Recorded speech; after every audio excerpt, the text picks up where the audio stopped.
अस्सलाम वालेकुम। एक और सुबह में आप सबको कहेंगे खुशामदीद। उम्मीद करते हैं आप लोग खैरियत से होंगे। मेरे साथ मौजूद हैं बहुत ही ज़्यादा खूबसूरत लिबास में, ठंडे ठंडे से रंग में हुमायूं ज़ेबोबासी। और मेरे साथ मौजूद है ठीक ठाक Halima Zulfiqar. Thank you so much. कभी कभी तो हुमायूं, आपके कपड़ों का रंग बड़ा रिफ्रेशिंग है। आंखों को देख के वो जब मुझे लगता है जुलाई की गर्मी होती है ना, जब आपकी आंखें झुलस रही होती हैं, बहुत रिफ्रेशिंग लगेगा ये रंग। बहुत शुक्रिया, बहुत बहुत शुक्रिया। लेडीज एंड जेंटलमैन, ये बात बहुत जरूरी है। बॉबी तुम सुन के जाना। नहीं सुन रहा, वो मेरी बात सुन रही है, उससे क्या लग रहा है कि हम शो में से बुला रहे हैं। बट बॉबी, आपके लिए ये बात है, आपने सुन के जानी है। लेडीज एंड जेंटलमैन, मैं आज फुल क्रेडिट पॉइंट्स दूंगा to one person. Hats off to one person, that is Fakhar today. He guessed it right. मैं अंदर आया, कहते हैं लंडे से लगता है डायरेक्टली इधर आए।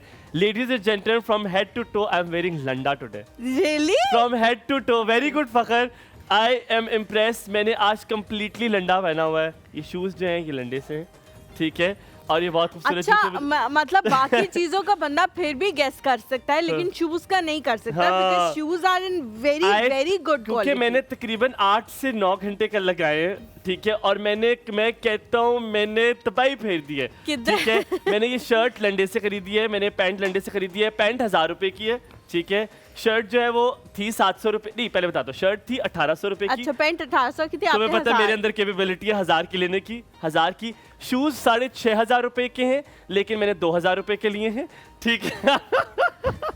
और जो शर्ट है वो थी 1300 रुपए की, लेकिन मैंने 500 रुपए की ली है। अच्छा, तो 500, 1000, 1500 और 2000 कितने हो गए? 3500 रुपए का मैंने आज लिबास पहना। हाँ, 3500 मैंने आज 3500 का लिबास। ओ आई एम सो सॉरी, माजरत।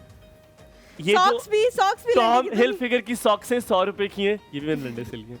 So, मैं कहने वाली थी, असल में पता है क्या, ये बताने का, कभी कभी लोग कहते हैं जी बता रहे हैं, ये क्यों बता रहे हैं। बताने का मकसद ये होता है कि इट डजंट मैटर कि आप कपड़े कहाँ से लेते हो और वो कितने के होते हैं। It's about your personality. आप उसे जैसे कैरी करते हो, आपके अंदर ये कॉन्फिडेंस होना चाहिए।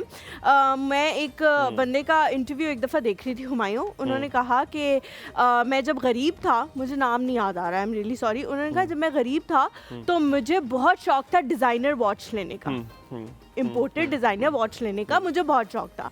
तो जब मैंने ले ली, कहते मैंने बहुत मेहनत की, मजदूरी की, रात को स्वीपर बना हुआ, मतलब जो जॉब और जॉब मुझे मिले वो मैं कर लूँ, और पैसे जमा करके मैंने वॉच खरीदी। तो जब वॉच खरीदी और मैंने पहनी, तो जब भी मैं किसी के पास जाता था तो मैं बड़ा ना उस वॉच को जरा दिखाता था लोगों को कि मैंने पहनी हुई। But no one believed. सब लगा लंडे से लिए, सबको लगा कि ये एमी कोई कॉपी है। इस बात से अंदाजा लगाया कि फखर भाई माशाल्लाह इतना लंडा पहचानते हैं, इतना पहनते हैं लंडा कि अच्छा मैं एंटर हुआ ना, वो शॉक। अच्छा, बड़े मजे की आपको बात बताऊं, 500 रुपए आपने और ऐड करने के सारा कुछ ड्राई क्लीन हुआ है, ठीक है, और ड्राई क्लीनर ने मुझे 900, लेकिन 500 का नहीं हुआ होगा, ड्राई क्लीनर 900 रुपए मांगे थे, लेकिन मेरे अंदर कैपेबिलिटी है 500 रुपए। ओके, यही मैं कहने लगी थी, 500 में अब ड्राई क्लीन भी नहीं होता। तो मैं बहुत सस्ता आदमी हूं। नहीं, ये आज मैंने इसलिए पहना है, मैं आपको इसलिए बताऊं कि it is normal, it is very normal. अगर आपको कोई चीज अच्छी लग रही है, आप जाइए लंडे से खरीदिए, बहुत अच्छी चीजें मिल जाती हैं। लेकिन आज का टॉपिक बहुत मजे का है। आज का टॉपिक ये है, आप शादी पे जब जाते हैं, उससे पहले एक डिस्क्लेमर दे दें, आज पिंडी और इस्लामाबाद में काफी ज्यादा सड़कें जो है वो बंद की जाएंगी, इसलिए जब भी आप घर से निकलने लगे तो थोड़ा सा सड़कों के हवाले से देख ले, क्योंकि ईरान के प्रेसिडेंट जो है वो आ रहे हैं। कुछ MOUs हैं जो पाकिस्तान, नहीं वो बहुत पुराने थे। नहीं अभी भी खमीनी है, उनकी कास्ट जो होती है वो मेरे ख्याल से खमीनी होती है, लेकिन नाम उनका कुछ और है। और security very very very high alert पे है, इतनी ज़्यादा सिक्योरिटी हाई अलर्ट पे मैंने जब MBS लास्ट टाइम पाकिस्तान आए थे तब देखी थी, और उसके बाद अब है। तो आप लोगों ने जब भी घर से निकलना है जरा रूट देख लेना, क्योंकि आज very good point bro, very good point. अच्छा, मजे की बात है कि आज का टॉपिक बहुत मजे का है। शादी पे जब आप जाते हैं तो क्या जुमले सुनते हैं? एक जुमला सबसे पहले आप होता है, मेरे तो अभी तक बाल ही नहीं बने और बारात आने वाली है। हाँ, और बताओ। मेरे तो अभी तक बाल नहीं बने, बारात आने वाली है। मेरा सूट किसी ने इस्त्री की है, अच्छा एक काम छोड़ो, आज जाते ही नहीं वलीमे में, छोड़ो हम जाते ही नहीं, रहने दो, हमें जाने की जरूरत ही नहीं है। तुम बताओ।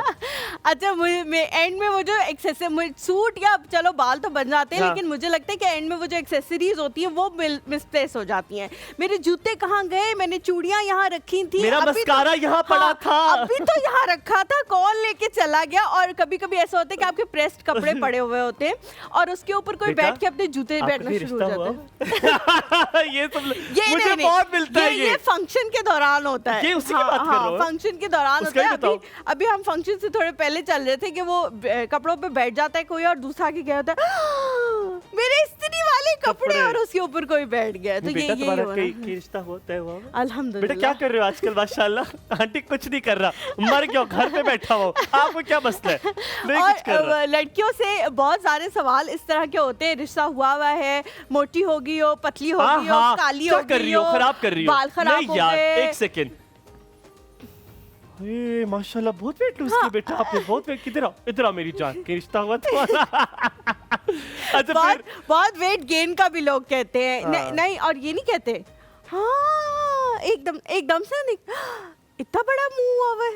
अच्छा मैं तुम्हें एक बात बताऊं, बहुत मजे की बात आए लगा। मैंने शादी पे देखा और मैं लूटपुट हो गया। एक मेरी दोस्त थी, लोटपोट होता है। मेरी दोस्त थी, उसका ये कहती है, अब एक आंटी बैठी हुई है, कहती है, अब मैं उसका नाम लेती निम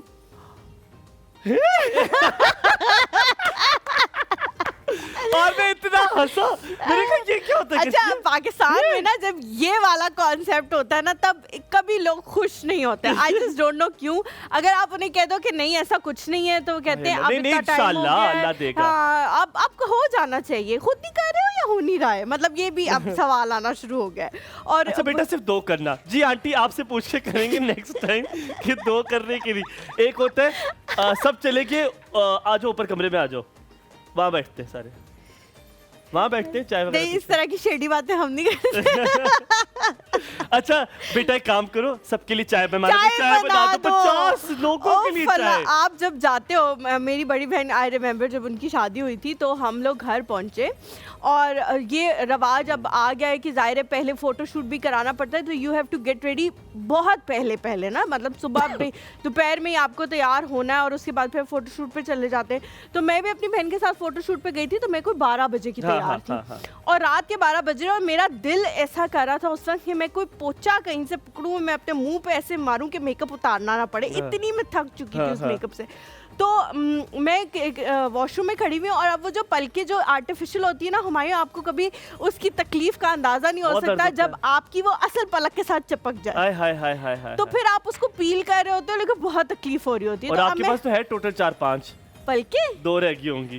मैंने पलकों से ज्यादा है मस्कारा लगाया, तो वो मैं पील कर रही हूँ और मेरी मामा आई और मुझे आके कहती है कि हलीमा वो सब लोग आ गए हैं घर पे, तो भाई सब अपने अपने घर जाए ना, तो बेटा ऐसे करो चाय बना दो। और हमारे खानदान में ये भी रिवाज है कि चाय 50 लोग की चाय, वो भी छोड़ो, एक ही देगचा रखा हो रहा तो चलो आप बना दो, फलाना मिक्स टी पिएगा, फलाना दम वाली चाय पिएगा, फलाना। अच्छा मुझे समझ नहीं आती, मेरी अम्मी तो स्पेशली पूछती भी इस तरह जैसे हम रेस्टोरेंट में आए, क्या आप ग्रीन टी, क्या कॉफी? मैं कह सब चाय इंशाल्लाह पिएंगे। तो नहीं बेटा कुछ नहीं सब चाय। हाँ। अच्छा दूसरा वो मुझे बड़ा मजे का लगता है, वो जब ये होता है जब आंटियां ऐसे खड़ी होती हैं, ये वाला सेट नहीं है ये इसकी माँ ने दिए, इतना पतला सा है, मैंने करीब से इतना पतला सा, ओ भाई क्या कहती महंगाई है। अच्छा आजकल अगर आप लोग ये सोचे ना कि 1 तोला सोना जो है वो 2,85,000 रुपीज का है, तो आपको खुद पता होना चाहिए। कभी आंटी को इशारे करते देखा चूड़ियों का?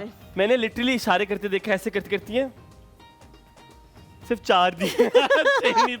अच्छा मुझे पता नहीं है, लेकिन आजकल लोग वैसे पहनते नहीं है। जरूरी नहीं है कि जितना सोना लड़की के पेरेंट्स ने उसको दिया हो वो सारी वो थप के आ गई हो, अलग अलग ओकेजन्स के लिए भी रखा हुआ होता है। तो लेकिन आपके यहाँ मुझे और फिर दुल्हन पे तबसरा होता है। अच्छा दुल्हन अगर दुल्हन पे क्या तबसरा होता है? क्योंकि अब मुझे लगता है कि दुल्हन पे बहुत कम होता है। नो जिस साइड के लोग होते हैं ना वो करते हैं, वो दूसरे पे करते हैं। हाँ जैसे कहते अच्छा नहीं वैसे माशाल्लाह लड़की बहुत प्यारी है, हाँ, लड़का ठीक है, हाँ, ठीक है लेकिन लड़की ठीक है। और थोड़ा सा और अगर लड़की बहुत प्यारी हो और लड़का बस नॉर्मल हो तो कहते हैं पैसा देख लिया होगा ना, पैसा होगा। नहीं ऐसे कहाँ कहते, तुम्हें तो बातें भी नहीं आती। वो ऐसे कहते लड़की प्यारी होगी, लड़की बहुत प्यारी होगी, लड़का नॉर्मल सा कहेंगे नहीं नहीं माशाल्लाह का ठीक है, नहीं पर पैसा बहुत है हाँ। माशाल्लाह। 3 घर हैं इसके और एक इसकी प्रॉपर्टी ऑफिस, वो जो हिल नहीं है हिल, वो हिल इनकी है। ना ना खुदा पाक की कसम, खुदा पाक की कसम। अच्छा, और अगर लड़का बहुत अच्छा हो, लड़का बहुत अच्छा हो, और लड़कियों में दो ही मसले होते हैं लड़की कैनेडियन नेशनल है। या फिर या वो मोटी होती है या वो कद की छोटी होती है। पासपोर्ट जरा किसी और रंग का था ना, नहीं तो नहीं मैं जल्दी तुम्हें से बताता हो हूँ क्या गया। कहते हैं माशाल्लाह कनाडा की है हाँ हाँ माशाल्लाह। हम नहीं माशाल्लाह हो हाँ, जाते हैं हाँ, ऐसे रिश्ते। हाँ। हम यहाँ ब्रेक लेते हैं, ब्रेक के बाद वापस आएंगे, कहीं मत जाएगा। देखते रहिए एक और सब हुमायूं और हलीमा के साथ।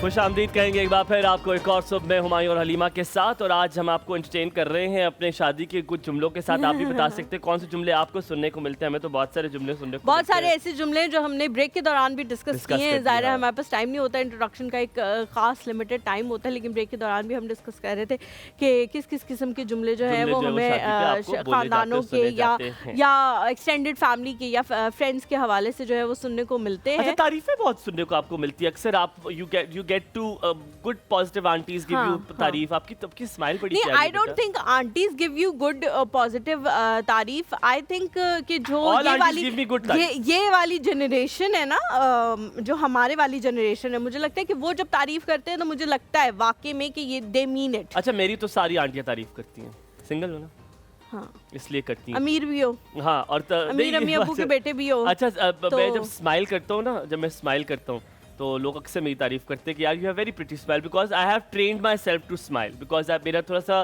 जो दांत है वो बड़े डिफरेंट स्ट्रक्चर के, मौत पड़ गई है जमील को मनहूस को।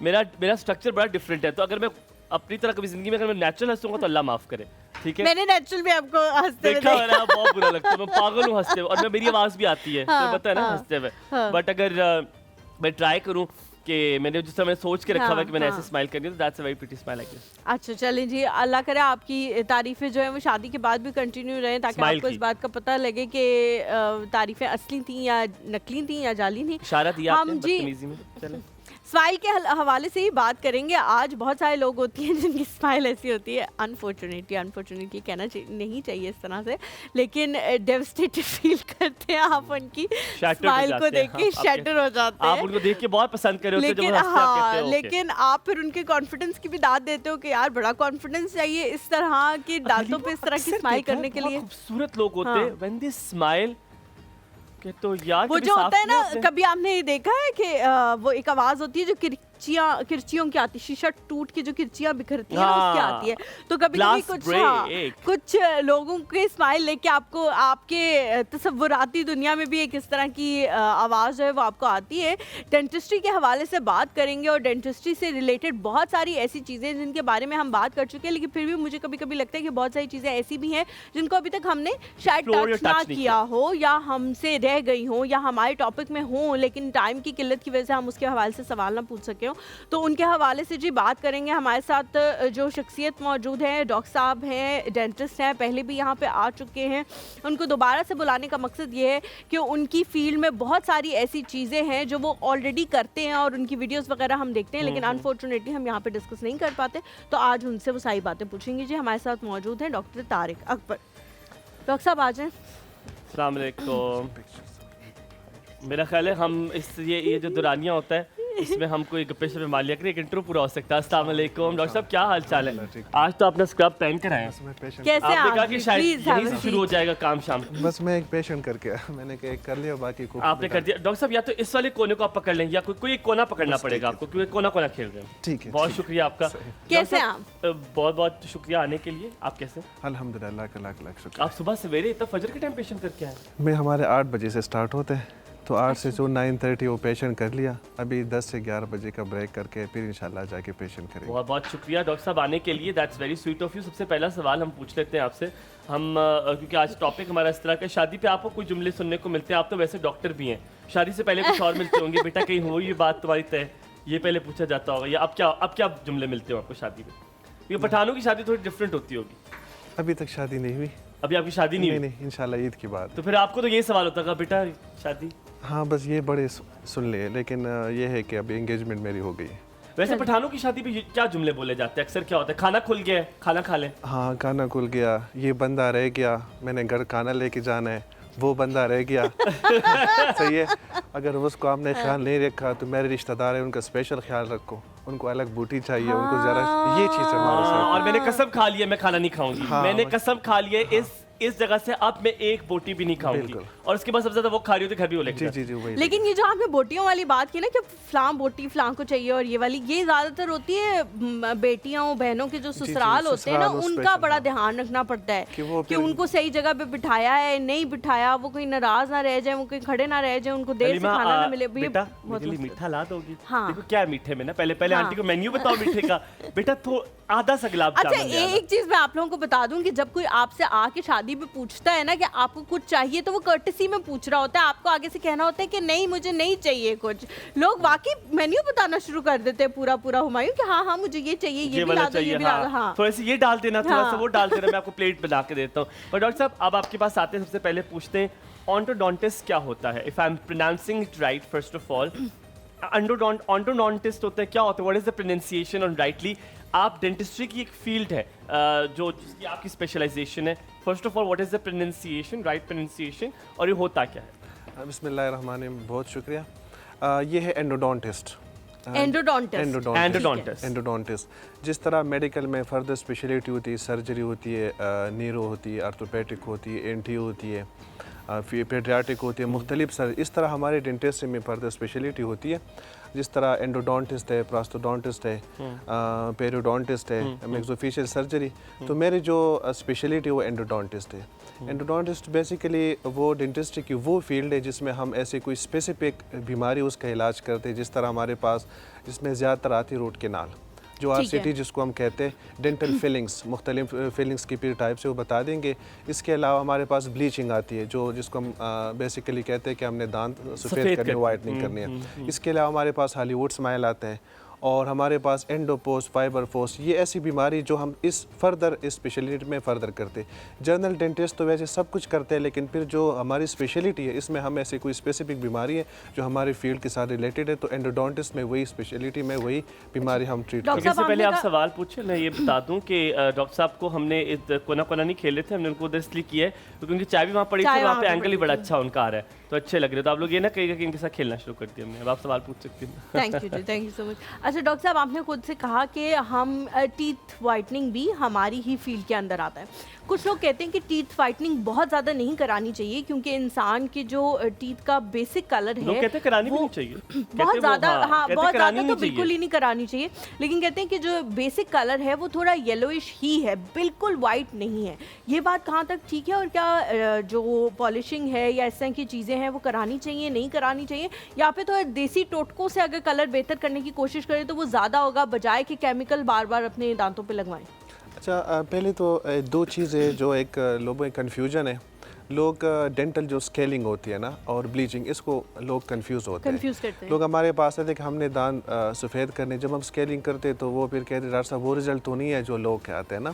तो सबसे पहली तो बात है कि जो डेंटल स्केलिंग होती है वो साल में एटलीस्ट एक मरतबा करनी चाहिए, उनकी नुकसान नहीं है।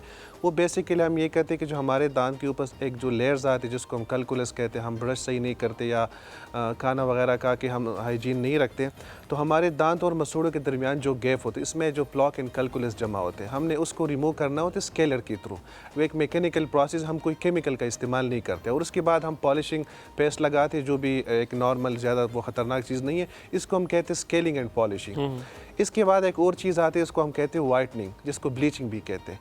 वो हम दांतों को सफ़ेद करते थ्रू केमिकल्स। वो तकरीबन हमारे पास होते हैं एसिड्स, तकरीबन 445% होते हैं, 46% एसिड के थ्रू हम दांतों को हम वाइट कर लेते हैं।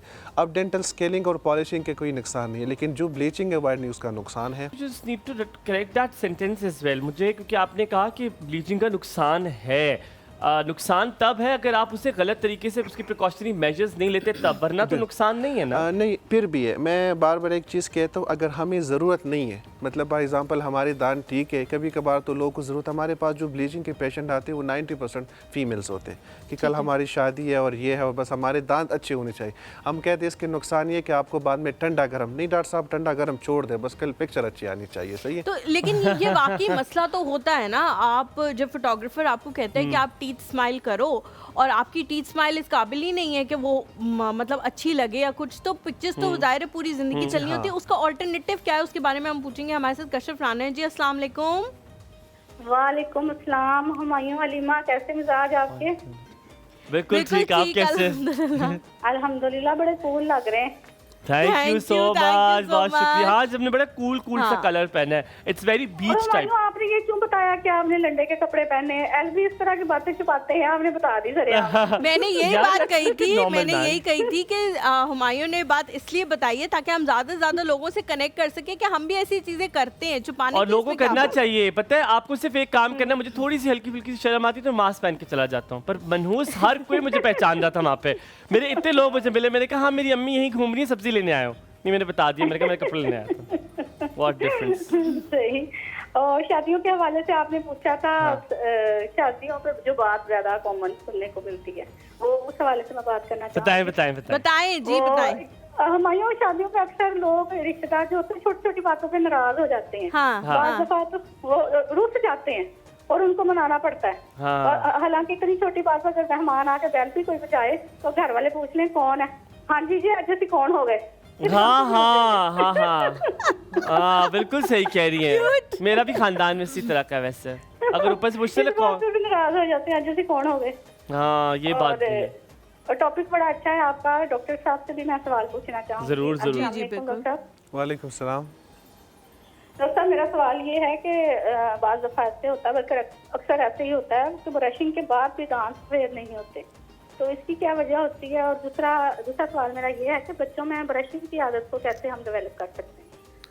ठीक है कश्यप, आपने दोनों सवाल बड़े बेहतरीन पूछे। तो कश्यप, वैसे फैसलाबाद में ना तो लोग ये भी कहते हैं, मैंने मतलब फैसलाबाद और इस तरह के जो विलेजेस होते हैं, मेरा गांव है, वहाँ पे अगर कोई किसी ने अच्छे कपड़े ना पहने, कहते यार इससे कपड़े पहनने आज तक ना आए, वो देखो आज फिर क्या पहन कर। कुछ लोग होते हैं, मेरी फैमिली भी ऐसे हैं, लिटरली कभी कपड़े पहने नहीं आए।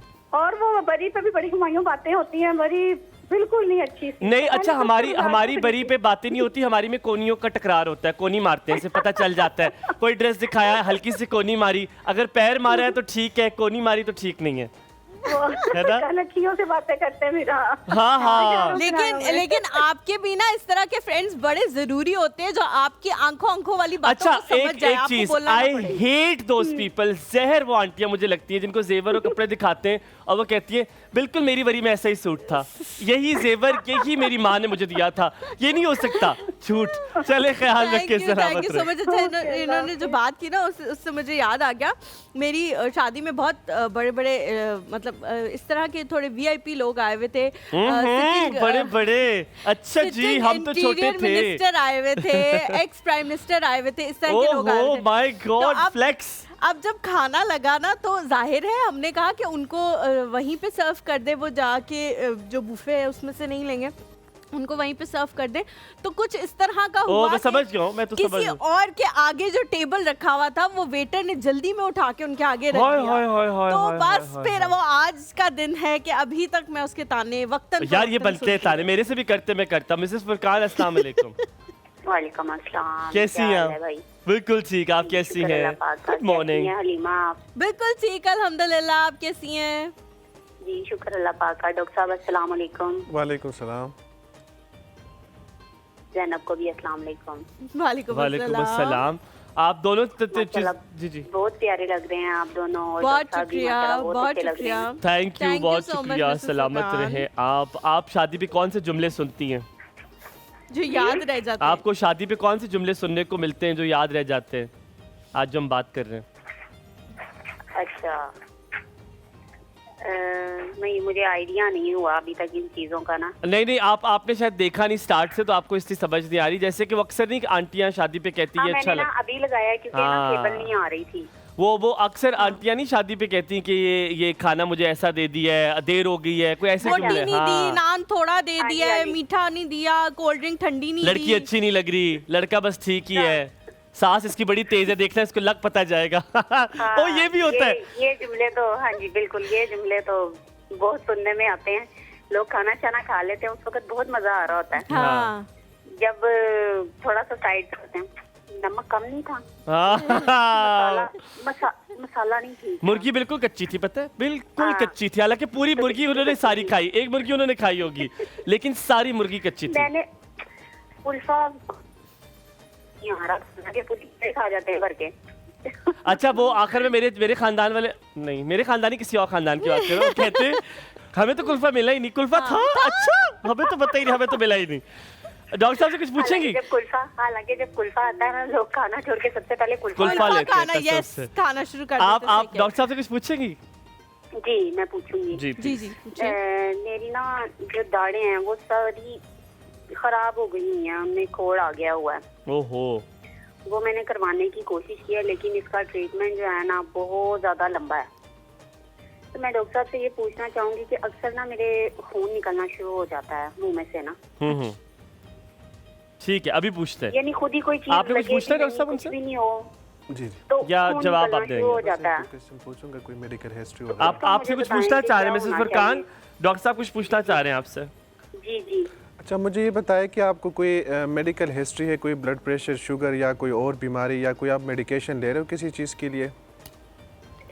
डॉक्टर साहब ऐसा कुछ भी नहीं था। जब ये मेरा सेकंड बेटा हुआ है ना, उस वक्त बिल्कुल लास्ट में ना डिलीवरी से पहले मेरा बीपी शूट कर गया था बहुत ज्यादा। अल्लाह ताला आपको सेहत दे। अभी बताते हैं। थैंक यू जी, thank you so much for calling. और हम लोग एक छोटा सा ब्रेक से पहले मैं एक चीज़ आपको बता दूं जल्दी से, आपको हंसते हंसते छोड़ के जाऊं। मेरे खानदान में एक शादी हुई, ठीक है, और एक बेचारा मासूम सा आदमी था, तो वो न खा रहा कीमा काफ़ी देर से नान से खा रहा। जब ख़त्म हुआ तो जाते हुए क्या कहता है कि आप लोगों को मैं बता दूं, आप लोगों की बेइज्जती ना हो, कीमे में बहुत मीठा था। मैंने कहा मेरी जान, आप जो खा रहे थे वो गजरेला था, मीठा नहीं था। हम यहाँ पर आते ब्रेक लेते, वापस आएंगे हमारे साथ डॉक्टर तारिक अकबर मौजूद है, हिम्मत जाएगा हमारे साथ। Oh God.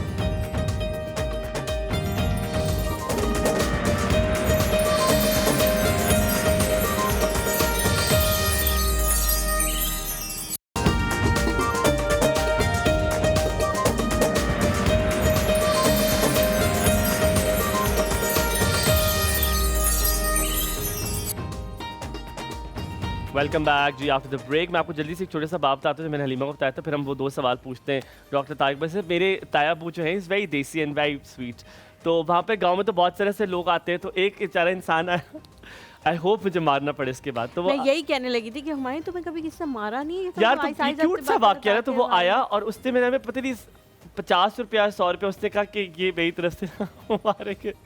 नहीं, उससे पहले पैसे नहीं दिए, उसने कहा मेरा नाम लिखे। कहता है हाजी, मतलब मैं रैंडम नाम बना रहा हूँ, कहता है हाजी जुल्फिकार पोठा यो गांव लंबा। तो कहते पैसे, कहते हैं 100 रुपया। कहते निकल जाए, इतना लंबा नाम लिखे, काटा उन्होंने, कहते लेके जाओ 100 रुपया। क्योंकि उसने इतना लंबा नाम, गांव का नाम सारा बताया 100 रुपए के लिए। तो मैंने ताया मैंने काटा इतनी देर से, कहते चलो ऐसे 100 रुपए में, तुम्हें 100 रुपए के लिए इतना लंबा मैं तुम्हारा नाम लिखूं। ओह गॉड। शादियों की जो बातें हो रही हैं, जैसे है कि Humayun, because he belongs to a very ठेठ विलेज, जहाँ पे अभी तक इन सारी नॉर्म्स और वैल्यूज को जिंदा रखा गया है। लेकिन मुझे बड़ा अजीब लग रहा है कि अभी तक हम इन चीज़ों को फॉलो कर, मुझे लगता था अब नहीं होता, लेकिन अगर अभी तक फॉलो होता है अच्छी बात भी है, कल्चर है हमारा। अच्छा डॉक्टर साहब, आपकी तरफ आते हैं, कशिफ के 2 सवाल थे। एक तो उन्होंने बच्चों की ब्रशिंग के हवाले से पूछा था कि बच्चों को ब्रशिंग की तरफ कैसे लेके आया जा सकता है, और दूसरा उन्होंने पूछा था कि वो जितना भी मैं बहुत अच्छी तरह ब्रश करने की कोशिश करती हूँ, लेकिन दांतों में एक ख़ास रंग है जो नहीं ख़त्म हो रहा, तो उसका क्या सॉल्यूशन है? अच्छा, एक चीज़ है कि जो टूथब्रश है उसके आपके दांत वाइट नहीं होते, साफ़ होते हैं। क्योंकि मैं वही बता रहा हूँ कि जो आपका नेचुरल शेड है उससे अगर आप वाइट करेंगे तो आपने थ्रू केमिकल्स जाना होगा। एक तो ये उनको कह दे कि रेगुलर टूथब्रश करें, दूसरा ये होता है कि हमारा जो ब्रशिंग का टेक्निक है वो ठीक नहीं होता, क्योंकि हम बस ये है कि एक तो ये है कि आपको जो ब्रशिंग का ड्यूरेशन है वो 2 से 3 मिनट होना चाहिए। ठीक है, 2 से 3 मिनट अगर कम ब्रश हो तो ये भी ठीक नहीं है, अगर 3 मिनट से ज़्यादा वो भी ठीक नहीं, क्योंकि आप अपने मसूड़ों करते हैं। इसके अलावा ये है कि ब्रशिंग टेक्निक होनी चाहिए। चौथा ये है कि आपका जो टूथब्रश है वो एटलीस्ट 2 महीने बाद आपको चेंज करनी होगी। ये नहीं है कि बस साल और चाहिए, क्योंकि टूथब्रश मेरे हाल में मुश्किल से कितना आएगा, 300-400 रुपए से ज़्यादा नहीं होगा। दूसरा उसने जो क्वेश्चन किया कि बच्चों का, पहले तो ये कि साल में आप बच्चों को टूथब्रश स्टार्ट करते हो, पहले 2-3 साल बच्चे तो इस स्टेज में होते हैं, उसके मसल डेवलप नहीं होते, तो 2 से 3 साल जो ब्रश होते हैं वो पेरेंट्स ही करवाएंगे, सही है। और ब्रशिंग का जो बच्चों का टेक्निक है वो बड़ों से डिफरेंट है, तो एटलीस्ट वो आप सर्कुलर मोशन करते हैं, ऐसे करें कि बच्चों को हम और ज़ख्मी ना करें। तो बच्चों को जो आदत है वो साल से ही करना चाहिए। अगर हम इसको आदत ना डालें और 2 साल बाद वो अपने पेरेंट्स को देखते तो उनसे सीख लेते, लेकिन एटलीस्ट 2 साल तक पेरेंट्स को करवानी चाहिए। डॉक्टर साहब, उन्होंने जो रूट कनाल का भी उन्होंने बात पूछी कि दाढ़ें शायद जो है बिल्कुल खाई हुई हैं, बिल्कुल खाई हुई हैं। आपने 2 चीज़ें इसके साथ बतानी जिसमें मेरा सवाल भी साथ में, एक तो उनका मसला आप उनका हल कर दें कि वो दाढ़ें खाई हुई हैं, उनके ब्लड प्रेशर का भी शायद इशू था। सेकेंडली रूट कनाल क्या कोई डिसएडवांटेजेस भी हैं और एडवांटेजेस भी क्या हैं, तो ये सवाल से ज़रा हमें पहले तो उसने कहता कि मुझे कोई मेडिकल प्रॉब्लम नहीं, लेकिन फिर हिस्ट्री जब हम लेते तो उसने कहा कि मेरा जो बीपी है वो शूट हुआ था, तो ये मेडिकल हिस्ट्री आ गई। सबसे पहले तो ये है कि हमारे पास जितने भी पेशेंट्स आते हैं उनके दांत ऑलमोस्ट ख़त्म होते हैं ना, तो अगर एंड स्टेज पे तो हम ये तो नहीं कर सकते कि उसको बचा लें। तो सबसे पहले ये है कि अगर उनके इस तरह के, हम तो पेशेंट को क्लिनिकली देखते हैं, फिर हम उसके एक्सरे करते, वो पीजी वगैरह करने के बाद करते। बाकी जहाँ तक रूट कैनाल की बात आई, तो रूट कैनाल एक ऐसी ट्रीटमेंट है, कभी कभार हमारे पास पेशेंट आते हैं कि दांत में बहुत ज़्यादा दर्द है, पीप है, और हम ये कि हम इस दांत को ना निकलवाएं, तो हमारे पास फिर वही ऑप्शन आते हैं रूट कैनाल, जो हमारी स्पेशलिटी। हम इस तरह करते हैं कि दांत हमारे मुंह में ही होता है, लेकिन हम ऊपर से एक होल करके नीचे उसके जो नर्व्स जो कनेक्शन होते हैं बॉडी के साथ, वो हम ख़त्म कर देते हैं और उस दांत को फिर हम फिल करते हैं। दांत तो आपकी मुंह में होता है, लेकिन उसमें सेंसेशन नहीं होता, आप खाना खा सकते हो सब कुछ, लेकिन दर्द वगैरह नहीं होता। उसकी डिसएडवांटेज ज़ाहिर सी बात है कि आपकी ब्लड सप्लाई, नर्व सप्लाई कम हो जाती है, तो ये दांत कमज़ोर हो जाते हैं। इसलिए हम चाहते हैं कि रूट कैनाल की फ़ौरन बाद, विद इन मंथ या मैक्सिमम मंथ से ज़्यादा 2 महीने तक आप रूट कैनाल करने के बाद दांत पे कवर लगाए, जिसको हम क्राउन कहते हैं। हमारे पास लोग आते आरसीटी करते और वो एक्सपेक्ट करते कि आरसीटी के बाद दांत पे वही स्ट्रेंथ होगा, वही तो नहीं होगा। इस पे वो लोग खाना भी खाते, हड्डी भी चबाते, और फिर 3-4 महीने साल बाद डॉक्टर साहब आपने मेरे आरसीटी के मेरा दांत टूट गया।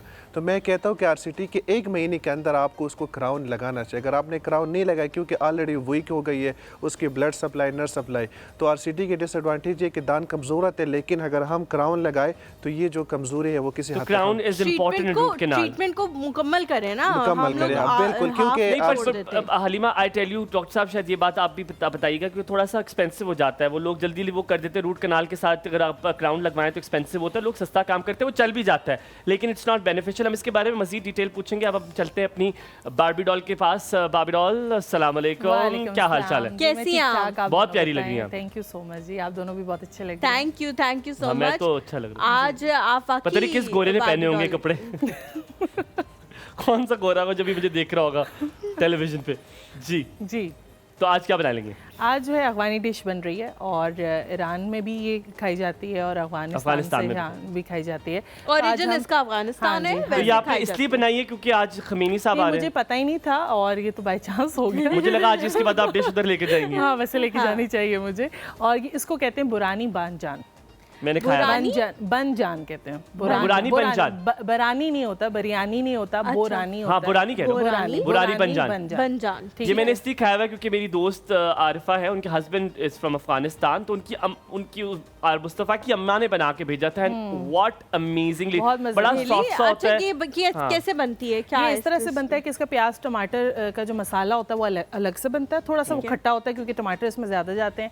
बैंगन को स्लाइस कर लेते हैं और उसको फ्राई करते हैं अलहदा से, और फिर इसका दही अलहदा से बनता है। अच्छा, ये गरम नहीं खाया जाता, ये ठंडा ही खाया जाता है। रायते के तौर पे भी यूज़ हो सकता है, चावलों के साथ, वाइट राइस के साथ भी खा सकते हैं, रोटी के साथ भी खा सकते हैं, और खमीरी रोटी जो होती है, जो वाइट रोटी होती है, नान, उसके साथ हम खाते हैं। अफगानी नान के साथ भी खाया बड़ा मजा। अगर ये फ्रिज में रख दिए तो आप इसको गर्म नहीं करें, आप इसको ठंडा ही खाएं तो ये वैसे ही बहुत अच्छा लगता है, और थोड़ा सा खट्टा सा और स्पाइसी सा जो है ये बनता है। और इसमें ये मैं रेसिपी भी शेयर कर देती हूँ। अच्छा ज़ैनब, इसी से रिलेटेड हमारे थोड़े इसकी बहन भाई वो नहीं होते हैं जो हम बनाते हैं भगारे बैंगन टाइप, उसमें भी नहीं हलीमा, जो बैंगन की kind of भुजिया बनती है ना, वो ऑलमोस्ट इसका होता है, भुजिया इसके साथ इस तरह की साथ की होती है, क्योंकि उसमें भगारे बैंगन में ना जो चीजें होती हैं, जो टेस्ट होता है, वो लेकिन थोड़ा उसमें थोड़ा सा प्रोसीजर उसका चेंज होता है। लेकिन ये टोटली मैं इसमें लेयरिंग करूंगी। ये सबसे पहले इसमें बैंगन की लेयर आएगी, फिर प्याज टमाटर का जो मसाला बनाया होगा उसकी लेयर आएगी, फिर दही आएगा, फिर ऊपर बैंगन आएंगे। इस तरह से ये जो है लेयर्स के साथ होता है। तो इसीलिए मैंने डिश भी आज ऐसी निकाली कि लेयर्स कुलचे मंगवाए, क्या हुआ कुलचे मंगवाए, मैं मंगवा लूंगी अभी, मैंने सोचा था मैं आवाज डाल दें, कुलचे ले आए। कुलचे ठीक है जी, मैं रेसिपी कर देती हूँ। रेसिपी इस तरह से है कि मैंने यहाँ पे जो बैंगन है वो 3 अदद लिए हैं और उनको जो है ना पतला पतला जो है मैंने काट लिया है। प्याज इसमें 2 अदद जाएंगे बड़े साइज़ के, उनको भी स्लाइस कर लिया। अदरक लहसुन का पेस्ट 1 चम्मच जाएगा। टमाटर 4 अदद जाएंगे।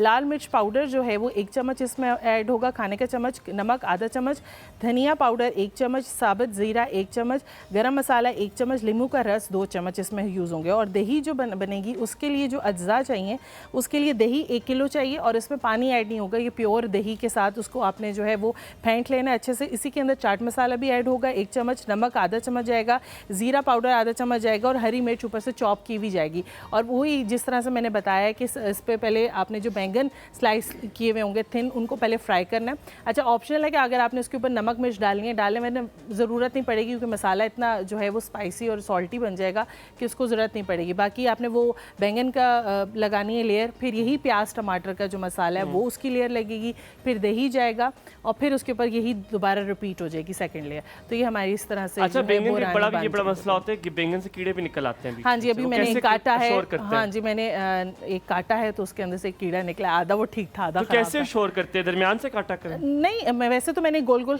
स्लाइस किए तो वो वैसे ही नज़र आ जाता है। लेकिन हमेशा जैसे भी बैंगन का भरता जब बनता है तो उसमें भी आप ये करें कि थोड़ा सा कट कर लें 4 साइड से। जैसे ऐसे बैंगन रखें तो उसको 4 साइड से कट कर लें और देख लें कि अंदर कीड़ा तो नहीं है। और उसको फिर वो कहते हैं ना कि जलाते जब हैं चूल्हे पे तो आपको पता लग जाएगा कि क्योंकि ये मौसम है, अभी वाले जो भी बैंगन आएंगे उसमें, हाँ, उसमें मौसम में कीड़े लगेंगे। उसके बाद जो आगे आएगा ना, वैसे भी मुझे लगता है कि बैंगन एक ऐसी सब्जी है जिसको जब बैंगन और गोभी, भिंडी को हमेशा कीड़ा निकलता है और हमेशा।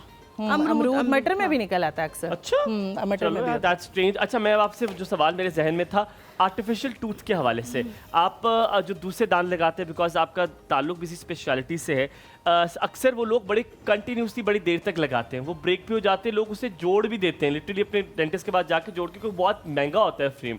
एक तो क्या एडवांटेजेस हैं अपना आर्टिफिशियल टूथ लगाने के, डिसएडवांटेजेस क्या हैं, और वो कब तक आपको प्रोलॉन्ग करना चाहिए?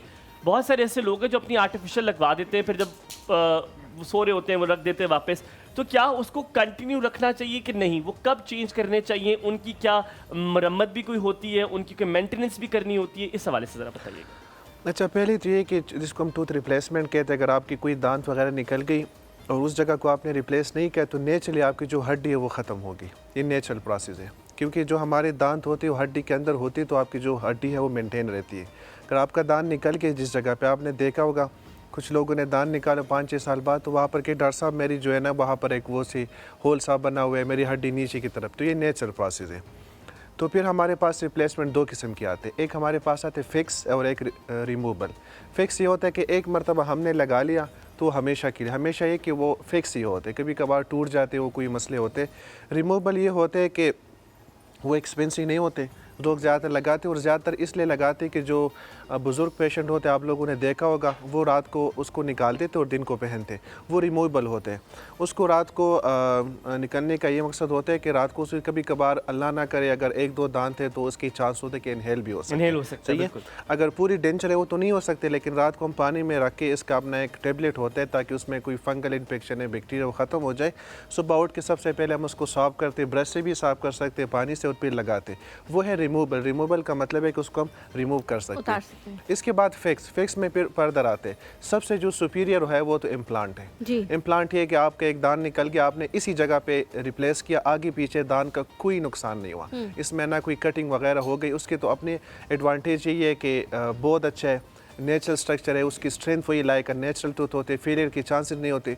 डिसएडवांटेज ये है कि बहुत एक्सपेंसिव है। ठीक है, मैं इम्प्लांट के हवाले से पूछूंगी कि एक्सपेंसिव जो है उसके लिए कोई क्या फर्दर आगे चीज़ है कि उसको हम रिप्लेस कर सके। कामरान है जी हमारे साथ कॉल पे। अस्सलाम वालेकुम। जी वालेकुम सलाम रहमतुल्लाहि व बरकातहू। कैसे हैं आप? जी अल्लाह का शुक्र है। मैं जड़ावाला से बोल रहा हूँ। जी जी। अभी मैं एक फैसलाबाद में कंपनी में जॉब करता हूँ, सिक्योरिटी इंचार्ज की रात में। अच्छा तो जी। रात आपका जो तकरीबन 2 बजे प्रोग्राम चल रहा होता है, मैं उसको जो है ना रिपीट टेलीकास्ट में वो बहुत शुक्रिया, थैंक्स, वेरी बहुत स्वीट ऑफ यू, शुक्रिया। अल्लाह सलामत रखे आपको। आज मैं स्पेशली जाग रहा था कि मैंने आज फोन करना है, और जब से आपका प्रोग्राम शुरू हुआ उस वक्त से मैं डायल कर रहा था।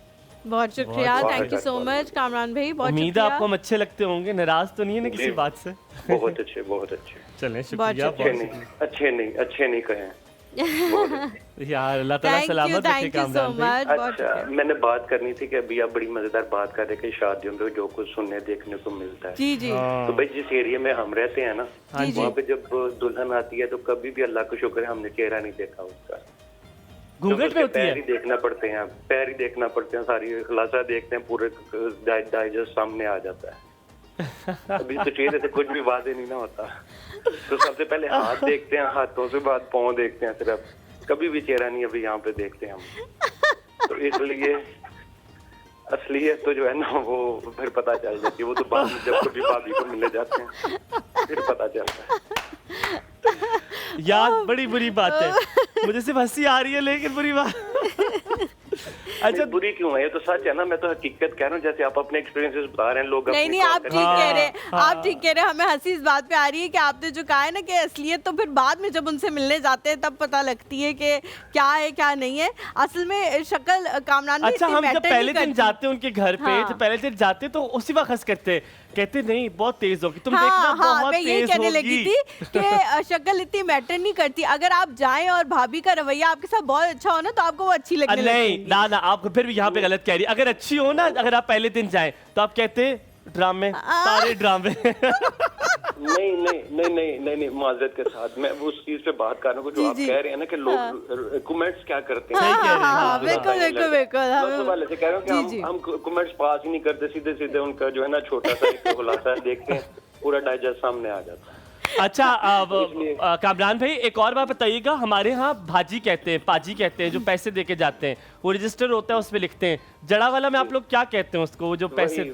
वही लिखते हैं ना, वही कहते थे उसको। अच्छा, बे कहते थे। अच्छा, ओके ठीक ओके। है, ठीक उसमें है। वो लिखा अब नहीं लिखा जाता, अब तो वो लिफाफे देख जाता है, बाद में खुद ही लिखना पड़ता है। हाँ, अब तो लिफाफे लोग देके जाते हैं, हाँ, सही कह रहे हैं। यही मैं कह रही हूँ ना। पहले तो हमारे जो पेरेंट्स की शादी की अभी तक वो बही पड़ी हुई है, उसके अंदर अभी तक लिखा हुआ है कि 1.25 किलो चीनी, 5 किलो चावल, हाँ हाँ, वो अभी गुड़, शक्कर, घी, भाईजान वो मेरे तो गांव में अभी भी लिखा जाता है, जो चीनी लेकर आता है, जो गुड़ लेकर आता है। Really? हाँ हाँ, इट्स रिटन कि ये लेकर Okay, आता है। that's very अल्लाह सलामत sweet. रखे आपको, बहुत अच्छा Thank लगा you, आज आपसे जी। बात। जी, कुछ कह रहे थे, एक सेकंड। ठीक है, जितना अच्छा प्रोग्राम है आपका, बाकी भी प्रोग्राम हम देखते हैं रिपीट टेलीकास्ट में या कहीं पे भी, तो अभी कहीं ना वो अननेचुरल होता है, सारे पता चलता है कि ये सारे शुक्रिया। बनावटी सारे कुछ कर रहे हैं। बहुत थैंक यू, बहुत शुक्रिया कामरान भाई। आपका यही है कि आप कोशिश किया करें कि ये आप ऐसी जगह पे बैठे हुए हैं जहाँ पे बैठ के आप दुनिया और आखिरत दोनों कमा सकते हैं। बिल्कुल बिल्कुल। बल्कि जब आप लोगों को अगर गाइड अच्छा करेंगे दुनिया और आखिरत के हवाले से, तो जाहिर है ऑटोमेटिकली आपकी आखिरत भी अच्छी होगी। सर बिल्कुल कोशिश ठीक कह करेंगे रहे हैं, इंशाल्लाह, बिल्कुल। कभी इस्लाह की तो कर दीजिएगा। हाँ, तो जरूर इस चीजों को जो है ना पॉजिटिवली इंशाल्लाह। सामने चेहरा लेके आए कि मैं आज जाग रहा था स्पेशली, तो इसलिए मैंने वो तारिक जमील साहब का आपसे पहले यही देखा, तो उसमें भी उन्होंने यही कहा थैंक कि यू। जो सबसे पहली चीज है ना कि आपको में बैठे हुए हैं, तो इसलिए अपनी हदूदों के यूज जो अल्लाह ताला ने और इस्लाम ने हमें दी हैं उस पे कायम रहना चाहिए। बेशक सर, और बेशक। दोनों को इकट्ठे काम करना चाहिए और लड़कियों को भी आगे आना चाहिए, लेकिन जो अल्लाह ताला ने हदूदों की कायम की उन पे जो है ना बहुत शुक्रिया सर, सलामत थैंक यू रहिए, जी, अल्लाह ताला थैंक यू सलामत सो रखे। मच। बहुत आमीन, शुक्रिया, आमीन, बहुत शुक्रिया। शुक्रिया कामरान भाई, बहुत अच्छा लगा आपसे बात करके। हम लोग जी यहाँ पे एक छोटा सा ब्रेक लेते हैं, ब्रेक के बाद वापस आएंगे तो कुछ मजीद सवाल हैं जो डॉक्टर साहब से हम पूछेंगे। आप लोगों ने कहीं नहीं जाना। एक और सुबह में हलीमा और हुमायूं के साथ रहें।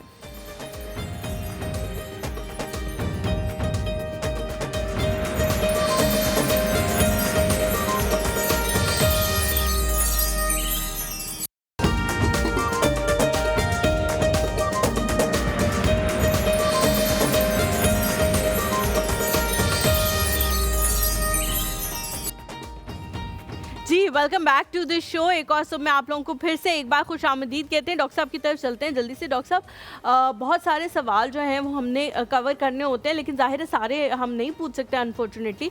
आपने मुझे बताना है कि बहुत सारे 2 नंबर अनफॉर्चुनेटली डेंटिस्ट जो डेंटिस्ट होते नहीं हैं, क्वैक्स जिन्हें हम कहते हैं, उनके पास जाने की वजह से भी लोगों के दांतों के मसाइल बहुत ज़्यादा बढ़ जाते हैं और फिर वो कहते हैं कि डेंटिस्ट ने हमारे दांत ख़राब कर दिए। हालांकि ऐसा होता नहीं है, डेंटिस्ट आपके दांत ख़राब नहीं करता, आप गलत इंसान के पास चल जाते हो। उसकी रीज़न वही होती है जो हुमायूं ने कहा है कि ये प्रोसीजर्स बहुत ज़्यादा महंगे हैं, तो हम सस्ते की तरफ जाते हैं और फिर हम सोचते हैं कि जी ये तो कह रहे हैं कि 2000 में 3000 में हमारा काम हो जाएगा। जो काम 2 लाख 3 लाख में होता है वो अगर आपको कोई 2000 3000 5000 में करके दे रहा है तो ऑब्वियसली वो बंदा सही नहीं है। पहले हमें बात समझ में नहीं आती, उससे कितनी बीमारियां जो है वो रिलेट हो जाती हैं। पहले तो जो डेंटल क्वेक्स इसको मताई डॉक्टर कहते हैं, ये वही लोग होते हैं जो डेंटिस्ट के साथ 2-3 महीने असिस्ट करके इसके बाद डॉक्टर बन जाते हैं और बाद में वहाँ कहते हैं कि उस डॉक्टर को तो कुछ नहीं आता, आप मेरे से सब कुछ आता है। हाँ, तो पहले तो बात ये कि ये जो लोग हैं उनको सिर्फ उसने देखा, उनको ये पता नहीं होता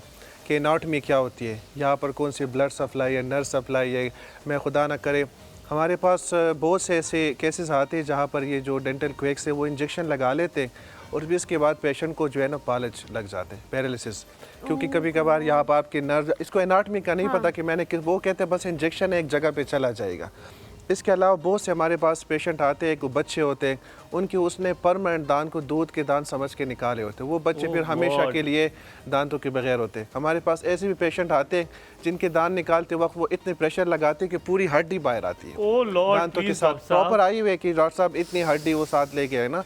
और इसके अलावा ऐसे भी पेशेंट आते जब वो टेस्ट करके तो अपने साथ हेपेटाइटिस सी BC भी लेके आते हैं और इसके अलावा HIV वगैरह ये चीज़ें भी लेके आते हैं ना। तो मैं सिर्फ ये लोगों को कहूँगा कि कुछ पैसों के बचाने के लिए देने पड़ जाएंगे, क्योंकि खुदा ना ख्वास्ता। दूसरी बात है कि वो लोग बिल्कुल स्टेरिलाइजेशन नहीं करते। अभी लास्ट में एक डेंटल क्वेक के पास चला गया, वैसे किसी चीज़ के लिए उसने एक्सरे दिखानी थी, बड़ी बात है उनके पास एक्सरे थी, तो वो उसकी जो इंस्ट्रूमेंट है वो बड़ी, मैंने कहा आप उसको स्टेलाइज नहीं करते, उसने कहा हम सर्फ से ही धोते, सर्फ से। हालांकि पता है डेंटल इंस्ट्रूमेंट जो होती है वो आप स्टेलाइज करते हो, स्टेलाइजेशन का एक तरीका कार एक प्रोसीजर है, उनकी इंस्ट्रूमेंट होती है। हमारे पार्लियामेंट में कहा था डिग्री तो डिग्री होती है, जाली हुई असली, धोना तो धोना होता है, चाहे सर से धो स्टेलाइज कहते नहीं डॉक्टर साहब हम तो उसको सर्फ से धोते हैं और ऑटोक्लेव की ज़रूरत नहीं है। तो मैं सिर्फ ये कहूँगा कि वही इंस्ट्रूमेंट जो है हेपेटाइटिस B और C की पेशेंट पे इस्तेमाल हो गई है, वही ब्लड आपकी मुंह में इस्तेमाल हो के इंस्ट्रूमेंट तो आपको हेपेटाइटिस लगेगी। डॉक्टर साहब हम ब्लड का भी पूछेंगे, ब्लड टेस्ट के हवाले से भी क्या उससे भी कुछ होता है, क्या ब्लड टेस्ट भी लेना पड़ता है कभी कभी किसी का? बिकॉज हम यूजुअली जब भी डेंटल प्रोसीजर की तरफ जाते हैं तो कोई टेस्ट नहीं होते, तो क्या इसके कोई टेस्ट भी होते? पूछूंगा लेकिन कॉलर के बाद। हमारे साथ मौजूद है आयशा जी, अस्सलाम वालेकुम। वालेकुम सलाम। हमायूं भाई कैसे हैं? बिल्कुल ठीक, आप कैसी हैं बाजी? ठीक है जी अल्हम्दुलिल्लाह, मैं ठीक हूँ। अस्सलाम वालेकुम अलीमा, कैसी हैं? वालेकुम अस्सलाम, मैं बिल्कुल ठीक हूँ, आप कैसी हैं? जी अल्लाह का शुक्र, पूरे 10 मिनट होल्ड पे रही हूँ पता। वो हमें अभी पता चला, पता लगा क्योंकि पहले हम लोग ब्रेक पे थे ना, ब्रेक से जैसे ही वापस आए जब मैंने सवाल कर लिया तो उन्होंने बताया। आज तो बैलेंस गया ਤੁਹਾਡਾ? नहीं 10 मिनट होल्ड पे रही हूँ, फिर अभी मुझे उधर से कॉल आई आपकी तरफ। चले हम अच्छे भी तो है ना, देखें फिर अच्छे भी तो है ना हम। सुनाए क्या हाल है, शादियों में क्या जुमले सुनती हैं आप? हाँ मैं बताऊँ आप क्या जुमला बोलती होंगी? मैं आपको तंग करूँ थोड़ा सा? करूँ? अच्छा, मैं कहता हूँ कि अभी कोई बैठी हुई औरत और आयशा बाजी कहेंगी मैं इतनी बीमार थी फिर भी मैं आई हूँ, सिर्फ कि मुझे मोहब्बत है इस नाजिश से, नाजिश मुझे अच्छी लगती है, मेरी जान की टुकड़ी है, वरना मेरे से उठा नहीं जा रहा था, कसम से मैंने 3 दिन से खाना नहीं खाया, लेकिन नाजिश की वजह से आज खाना खाने आ गई, मैं नाजिश की वजह से आ गई। कहती होंगी ना आप? मैं खाना खा के जाती हूँ शादी में, पता है आपको? अच्छा, मेरी अम्मी ऐसी हैं, मेरी अम्मी भी खा के जाती है। मैं इसलिए कि मेरी शुगर लो होती है ना। हाँ, शादियों में खाना बहुत देर से खुलता है। यस, मेरी अम्मा शर्माती खाना खा के जाती हूँ तो फिर मैं वहाँ पे चुकती हूँ और बस फिर मैं इतराज नहीं करती, कुछ कहती नहीं हूँ कि भाई क्या किया, मैं कहती हूँ इट्स ओके। बस मुझे ये होता है कि दुल्हन में से दूल्हा प्यारा या दुल्हन प्यारी है। ज्यादातर क्या होता है? दुल्हन प्यारी होती है, दूल्हा प्यारा होता है? दुल्हन ज्यादा प्यारी होती है। जाहिर बात है, टन का मेकअप उसने किया होता वो तो प्यारी रहा हो, तो फिर पैसों का क्या फायदा? जरूरी नहीं है वैसे ये बात। डॉक्टर तारिक की भी शादी है ईद के बाद इंशाल्लाह। ज़ैनब भी ठीक है? Thank you. अस्सलाम वालेकुम ज़ैनब। बड़ी सलाम जी। मेरा बहुत क्या हाल है आपका, कैसी हैं? मैं ठीक हूँ ज़ैनब, माशाल्लाह बड़ी एक नान के आप बिरयानी बना रही हैं। जी जी। अच्छा गुड यार, good joke, I like it. थोड़ा देर में समझ आया मुझे, but good joke, I like it. Doctor साहब। अस्सलाम वालेकुम डॉक्टर साहब। वालेकुम सलाम। मैंने डॉक्टर साहब से एक क्वेश्चन करना था जी, कि जी। सर मेरे ना मैं पिछले, इनको पता है हलीमा लोगों को, मैं बीमार थी तो उसके बाद मैंने खाना पीना मेरा तकरीबन बहुत कम हो गया था। तो अभी मैं कुछ भी खाती हूँ तो मेरे मसूड़े जो है स्वेल हो जाते हैं और सही फूल जाते हैं। तो मैंने अभी तक किसी डेंटिस्ट को दिखाया तो नहीं है, थोड़ी लेजी हूँ मैं। नहीं दिखाना तो भी नहीं, इसका कोई मुझे ठीक हो जरूर जाएगा इस जवाब तरह। इस तरह ठीक हो जाएगा तो फिर कहाँ क्या जाएंगे वजह? आप? बहुत दर्द भी होते हो और बहुत मसूड़े स्वेल हो जाते, कोई चीज खाई नहीं जाती फिर। अच्छा मेरी बात सुने। अब अगर अभी डॉक्टर साहब आपको ये बोल दें कि आप जाके डेंटिस्ट को दिखाएं, फिर क्या करेंगी आप? फिर चली जाऊंगी। जाऊंगी। डॉक्टर साहब आप भी बोल दें please। चले ठीक है, अभी आपको बताते हैं Thank इसका you। क्या हल भी है, और डॉक्टर साहब के पास भी आप आ सकती हैं, उनका क्लिनिक कहाँ पर है ये भी बताएंगे। बहुत शुक्रिया कॉल करने के लिए। सलाम। Thank you so much. हाँ जी डॉक्टर साहब, वो कह रही है मेरे मसूड़े स्वेल हो जाते हैं, उनमें तकलीफ भी होती है, रीज़न क्या है और डॉक्टर के इनको जल्दी चेक कराना चाहिए? हाँ, इसने जो मतलब सिम्टम्स बताए ये बेसिकली जिंजिवाइटिस है। अच्छा। जिंजिवाइटिस हम कहते हैं गम्स की इन्फेक्शन को, कि दांत और मसूड़ों के दरमियान जो स्पेस है वो तो प्रॉपर या ब्रश के थ्रू साफ नहीं होता, और साल में आपको स्केलिंग करनी चाहिए ना, तो वहाँ पर काना फंस जाते हैं, और जब काने पे एक दो दिन से ज़्यादा हो जाए तो बैक्टीरियल इन्फेक्शन हो जाते हैं और वहाँ पर आपके जो मसूड़े वो स्वेल हो जाते हैं। तो मेरे ख्याल में एक बार क्लिनिकली देखने के बाद स्केलिंग करे और प्रॉपर ब्रश करे तो ये मसला हल हो सकता है। ठीक है, कोई बड़ा मसला नहीं है, लेकिन ना जाए क्लिनिकली डॉक्टर। दिखाना लेकिन पड़ेगा। ये है कि जो शुगर की पेशेंट है उनको जिंजिवाइटिस ज़्यादा होता है, तो उनको ये ज़्यादा शुगर की पेशेंट है मेरा तो ख्याल। ज़्यादा उसको केयर करना और उसको ज़्यादा डेंटिस्ट के पास जाना है। अगर वो डेंटिस्ट के पास नहीं जाएंगे तो सिर्फ मेरे ख्याल में इन चीज़ों से तो नहीं होता। ठीक है जी। समीना है हमारे साथ जी कॉल पे। अस्सलाम वालेकुम। वालेकुम अस्सलाम। कैसी हैं आप? अल्हम्दुलिल्लाह, आप सुनाएं? बिल्कुल ठीक अल्हम्दुलिल्लाह। वो आपका टॉपिक है ना, शादियों की बात हो रही थी। जी बिल्कुल। हाँ, वो आप दूसरों की बातें कर रहे हैं। अभी रिसेंटली मेरी बहन की मार्च में शादी हुई है। अच्छा। तो उसमें मेरी भाभी एक ही है, एक ही मेरा भाई है, 12 साल हो गए हैं शादी को, उनके बच्चे नहीं हैं अभी तक। अच्छा। तो उनकी ना अम्मी बीमार थी तो वो शादी पे नहीं आई। मतलब घर में मेरी अम्मी ने और मेरी छोटी बहन है उसने समझ गया मैं समझ गया क्या कहा होगा लोगों ने। तो वो ना अब वहाँ से तैयार हो के ना मैरिज लॉन में सीधी गई है, उधर से अपना खाना शाना खा के घर चली गई। जब हम सब वहाँ से फारिग हो के रुखसती करके घर आ गए ना, तो मेरे भाई को फोन कर जाती है, मेरी अम्मी ने खाना नहीं भेजे। हाँ ये होता है, सही कह रही है। हालांकि मेरी भाभी है, उसे खुद चाहिए, उसका घर है, वो खुद खाना ले जाती है अपनी अम्मी के लिए। तो भाभी अब आपके साथ रहती है कि बाहर रहती हैं, आप कहीं अलग रहती हैं? नहीं, मेरी अम्मी तो अपने पास रहती है, वो अपनी अम्मी की बात कर रही है। ना मैं कह रहा हूँ आपकी भाभी अभी आपके साथ रहती हैं कहीं अलग रहती हैं? नहीं, मैं तो अपने घर में रहती हूँ, शादीशुदा हूँ, हाँ वो तभी अपने घर में रहती है। ये इतनी हिम्मत तभी पड़ती है, वरना ये हिम्मत ना पड़े भाभी साथ रहती, क्योंकि भाभी तो फिर आपको पता है फिर जो अजाब डालें, जिंदगी अजाब कर दें फिर। मैं मुंह पे भी कह देती हूँ भाभी को। तो क्या कहती है भाभी आगे से? वो ज्यादातर मतलब अपने मेके में रहती है। भाई मेरा एक हफ्ते कुछ नहीं कहता, जाती रहती है, उसके भाई ले जाते हैं, कभी वो खुद चली जाती है। तो एक दिन जाने लगी, कहती मैं जा रही हूँ समीना। मैंने कहा ना आपके जाने का गम ना आपके आने की खुशी, जाओ। माशाल्लाह ऐसी नंद अल्लाह किसी को ना दे, मेरा ख्याल है ये दुआ जरूरी कहनी चाहिए।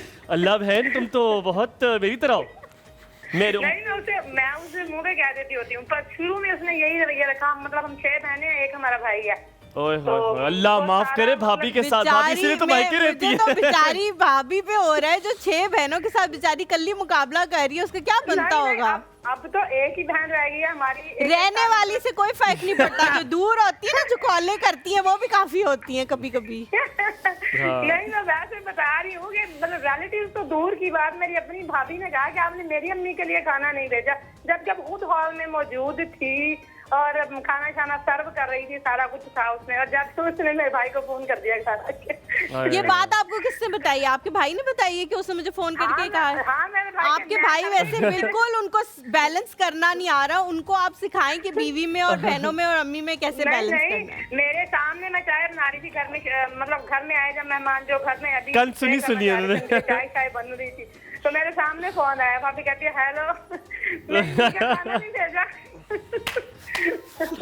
अच्छा गुड यार, चलो खैर है, कोई बात नहीं, अगली बार भेज देना खाना यार, मेरी तरफ से भेज देना आंटी के लिए खाना। आंटी मेरी एक ही बहन रह गई है घर में, अब वो रहे ना खाना। आपसे बात करके लग रहा है वो बहन भी भाभी को जो नाको चने चबाती होगी ना, लग पता जाता हो। बिल्कुल भी ऐसी बात नहीं है। 3-4 साल तो अपने भाभी को काम को हाथ भी नहीं लगाने दिया। मैं घर में होती थी, हम सारे घर में होते थे, 5 बहनें होती थी, एक की शादी हुई थी। फिर अच्छी बात है, इसलिए उसके ज्यादा नखरे हैं। अब वो कहती है कि मुझे काम ना करना। अब सिर्फ मेरी अम्मी है, मेरा भाई है और भाभी एक छोटी बहन है, तो वो कहती है कि मुझे खाने वाली नहीं, हम तो मजाक कर रहे हैं। आप भाभी को जो कहे, आपकी भाभी आपकी नंद, आप लोग दोनों में कहते हो एक दूसरे को तुसी रो पिटो धाड़े मारो, सानू की अपना ख्याल रखे। मजाक कर रहा हूँ, सलामत नहीं, अच्छी बात है। ये तकरार तो चलती रहती है, जब दो बर्तन होते हैं तो आवाज तो आती है। हाँ, बहुत सारे लोग जब घर पे होते हैं तो इस तरह की बातें हो जाती हैं। बहुत शुक्रिया जी कॉल करने के लिए, बहुत शुक्रिया। मैं अगर आपकी इजाजत हो डॉक्टर साहब, अब जब आप ये ब्लीचिंग की बात कर ली, हमने स्केलिंग के हवाले से बात कर ली, when it comes to brushing also you told us the technique as well. It is very important कि आप घर में जब हैं तो आपको किस किस्म का ब्रश भी लेना है। मैं इस पर बहुत एम्फेसाइज करता हूँ। हाँ। ये बड़ा एक छोटा सा डिसीजन है, लेकिन it makes a lot of effect. आप वो जो हार्ड वाला लेते हैं, और अल्लाह माफ करे, आपने करना सिर्फ 20 सेकंड है, लेकिन जो आप तबाही फेरते हैं अपने अंदर मुंह की, यूं घड़ा करके और लिटरली कुछ लोग अपने हाथ से भी बहुत हार्ड यूज करते हैं। हाँ। एक तो वो बता दें कि ब्रश लेना कौन सा है और साइज ऑफ द ब्रश क्या होना चाहिए और उसे इस्तेमाल कैसे करना है। पहले तो बात ये है कि हार्ड ब्रश की तरफ बिल्कुल ना जाए, क्योंकि हमारी टेक्निक तो ठीक नहीं है। एक ब्रश भी हार्ड हो, एक टेक्निक भी ना हो, तो बजाय कि फिर ब्रश ही ना करें। तो फिर हार्ड ब्रश किसके लिए बना है? कौन से वो लोग हैं जिन्हें हार्ड ब्रश यूज करना चाहिए, ये भी साथ में बता। हार्ड ब्रश उनके लिए है कि उनको एक्सट्रीम केसेस में और उनको टेक्निक पता हो। अगर मैं कहूँगा अगर डेंटिस्ट ही यूज़ करे तो उनको पता होता है। बाकी लोग तो कहते हैं बस सिर्फ ये करना है, क्योंकि अगर इस तरह हम अपने मसूड़ों को और ख़राब करते तो इससे बेहतर है कि हम ब्रश ही ना करें। फिर बाद में मसूड़ों को ट्रीट करने से बेहतर है पहले तो ये कि आपको मीडियम या सॉफ्ट ब्रश इस्तेमाल करनी चाहिए, और इनसे जो मेन ज़रूरी चीज़ है वो आपको टेक्निक आनी चाहिए। अगर ये 2 चीज़ें आप करेंगे तो इंशाल्लाह बड़ी हद तक। टेक्निक सिंपल है, जो गोल फ्रंट पे गोल घुमाए, अंदर से ऐसे करें। बिल्कुल। एक चीज़ जल्दी से पूछने से पहले कि हमारा वक्त खत्म हो जाए, डॉक्टर साहब क्या फ़र्क पड़ता है टूथपेस्ट महंगा ले लें या सस्ता ले लें? क्या टूथपेस्ट के बदलने से क्या चीज़ें फ़र्क पड़ती है? टूथपेस्ट ही होता है, फ्लोराइड हो काफ़ी है, बस जल्दी से बता। नहीं, बिल्कुल नहीं, कोई भी टूथपेस्ट, बस ब्रांड से कोई भी टूथपेस्ट होनी चाहिए। आपको पता लगी ये बात? आपको पता लग गई। Thank you so much doctor साहब फॉर कमिंग। बहुत अच्छा लगा आपसे बात करके। अल्लाह करे कि जिन लोगों के मसाइल हैं, मसले मसाइल हैं, वो हल हो जाए। आप अपने क्लिनिक के हवाले से बता दें ताकि अगर कोई आपको आके कंसल्ट करना चाहते हैं तो वो कर सके। बिल्कुल, मेरा क्लिनिक आई8 में, और इंस्टाग्राम और यूट्यूब पे डॉक्टर तारिक अकबर से मेरा अकाउंट भी है। अगर किसी ने आना है तो मोस्ट वेलकम इंशाल्लाह। मेरी टाइमिंग है 3 to 8 आई8 इस्लामाबाद। ठीक है, थैंक यू सो मच। हम यहाँ पे जी एक छोटा सा ब्रेक लेते हैं। ब्रेक के बाद जब वापस आएंगे हमारे साथ मौजूद होंगे हमारे नए मेहमान। लेकिन आप लोगों ने कॉलों का सिलसिला बंद नहीं करना। कॉल करके बताएं कि आप लोगों के घरों में शादी में क्या ऐसी खास बात होती है जो आप हमारे साथ शेयर करना चाहते हैं। एक छोटा सा ब्रेक ले और हलीमा और हुमायूं के साथ रहें।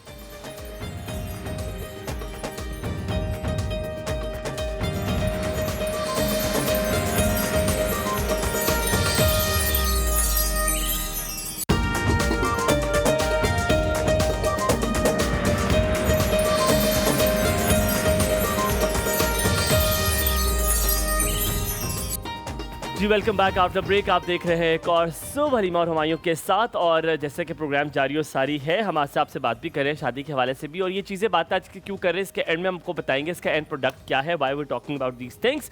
बट क्योंकि अब हम बात करेंगे हमारे नेक्स्ट मेहमान के हवाले से। हमारी जो अगली मेहमान है वो साइकोलॉजिस्ट हैं, PhD किया हुआ है उन्होंने, and she is also the CEO of Shafians psychological consultancy, और हमारे साथ आज मौजूद हैं।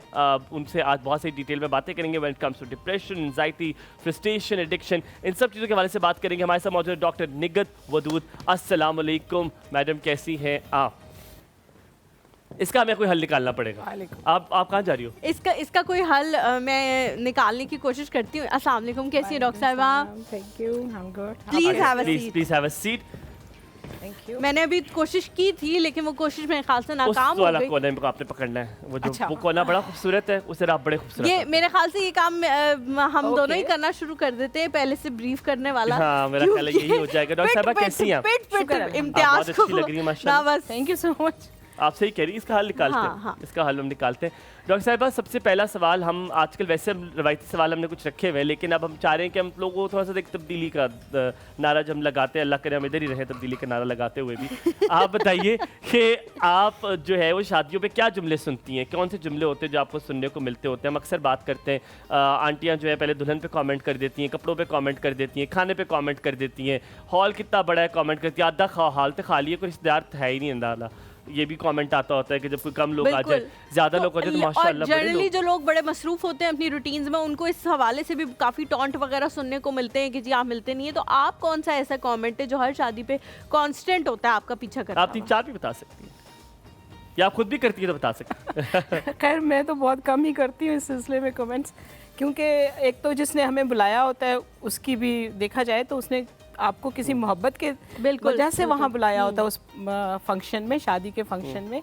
और जब आके जाके आप क्रिटिसाइज़ करते हैं तो फिर खैर उन लोगों की तो आदत होती है ख़वातीन की। और ज़्यादातर जो मुझे लगता है वो ये कमेंट होता है, अगर कोई जाने वाले, हाँ ये ड्रेस तुमने पिछली शादी पे भी पहना था, होए कह देते हैं। हाँ कह देते हैं, हाँ। अच्छा अच्छा फलां की शादी हुई थी ना, तब भी बहुत अच्छा लग रहा था, अब भी बहुत अच्छा लग रहा है। वन ऑफ द वे कि आपको बता देते हैं कि देर नो, मुझे याद है कि तुमने पहले यस, और ये भी कह सकते हैं हाँ ये वही काला है ना जो पिछली तुम नाज़िर की शादी पे, हाँ वही वाला, अच्छा लग रहा है, बहुत अच्छा, तब भी बहुत अच्छा। लेकिन मुझे नहीं लगता आपको ये सुनने को मिलता होगा। माशाल्लाह जितनी अच्छी आप तैयार हुई हुई है, जितना आपको फैशन सेंस है, मुझे नहीं लगता आप कभी कपड़े इस तरह से रिपीट करती होंगी कि आपको कोई कहे कि मुझे याद आ गया कि तुमने ये उस शादी में पहना। और तरीका भी होता है कपड़े रिपीट करने का, आप कोई चीज़ एक चेंज कर लें, दूसरे को पता ही ना चले। मैंने तो बहुत दफ़ा किया हुआ कपड़े रिपीट किए हुए, पर मैं चीज़ एक चेंज कर देता हूँ, शॉल चेंज कर लेता हूँ, चीज़। अच्छा डॉक्टर साहब, इसी चीज़ को हम डिप्रेशन और उस चीज़ से मैं थोड़ा लिंक करूँगी।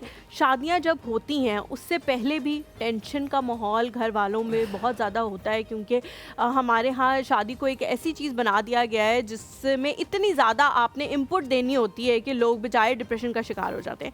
फिर जब शादी हो जाती है तब भी एक यंग कपल एक दूसरे को समझने की कोशिश कर रहा है। एक बिल्कुल डिफरेंट एनवायरनमेंट में लड़की आ गई है, उसको समझ ही नहीं आ रहा मेरे साथ क्या हो रहा है।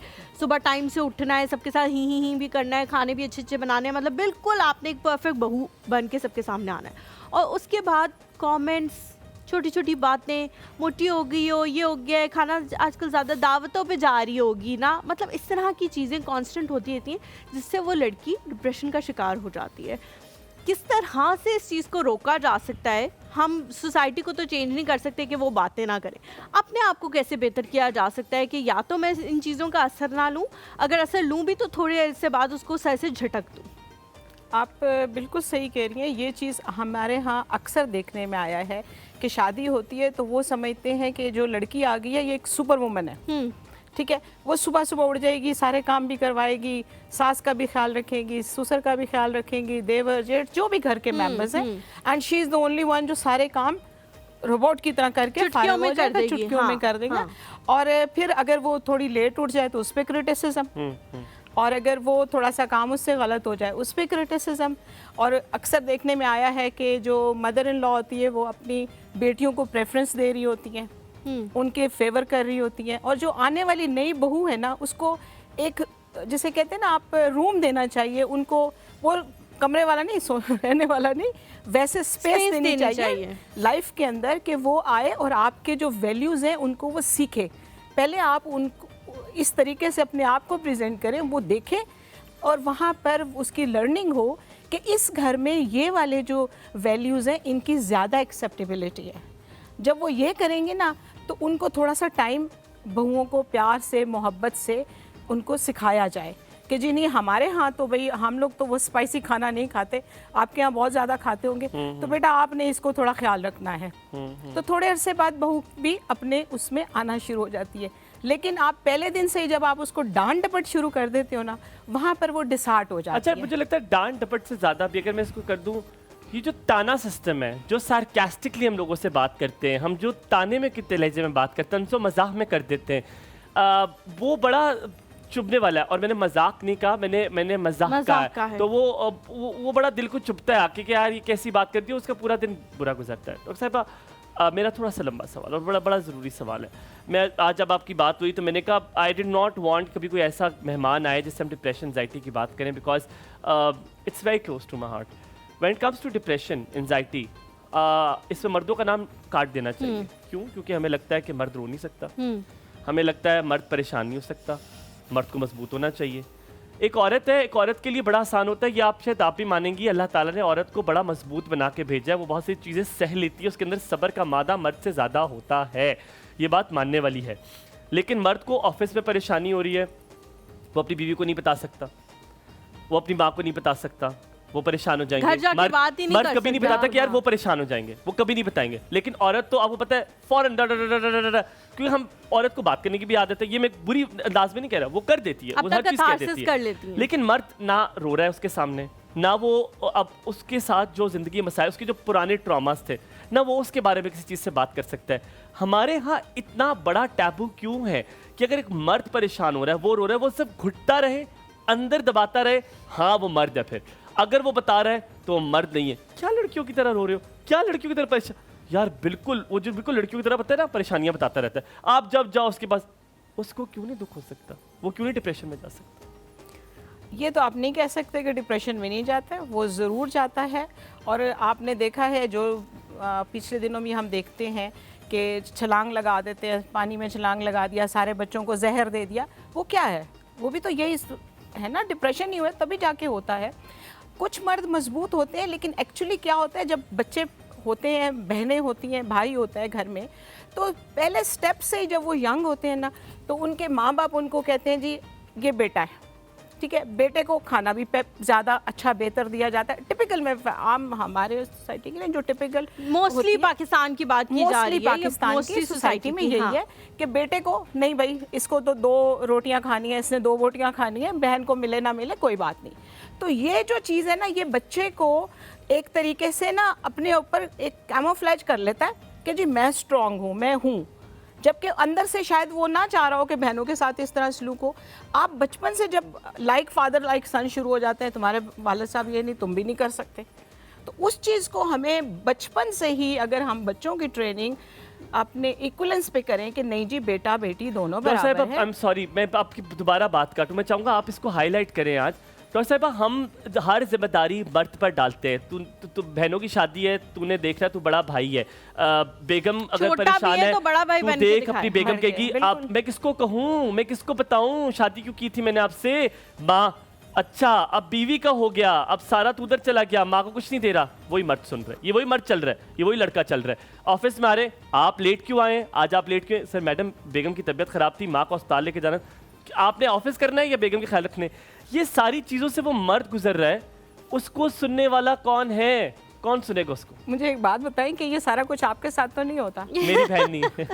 ऐसा तो नहीं होता? नहीं मेरे साथ तो अल्हम्दुलिल्लाह। That's on the lighter note. No मेरा अल्हम्दुलिल्लाह नहीं होता, मेरे इसको पता है, माय फैमिली इज वेरी क्योंकि जितने वो जज्बे के साथ और जितने जोश के साथ ये बात कर रहे हैं, तो हम little bit concern about that, तो इसलिए लग ही नहीं सकता। बात तो वही है ना, जब हम उनको सोसाइटी में एक पहले से ही उनका एक ऊपर का स्टेप दे देते हैं, तो आप ही ने करना है और आपने अपने इमोशंस भी शो नहीं करने, रोना नहीं है जैसे आपने अभी कहा।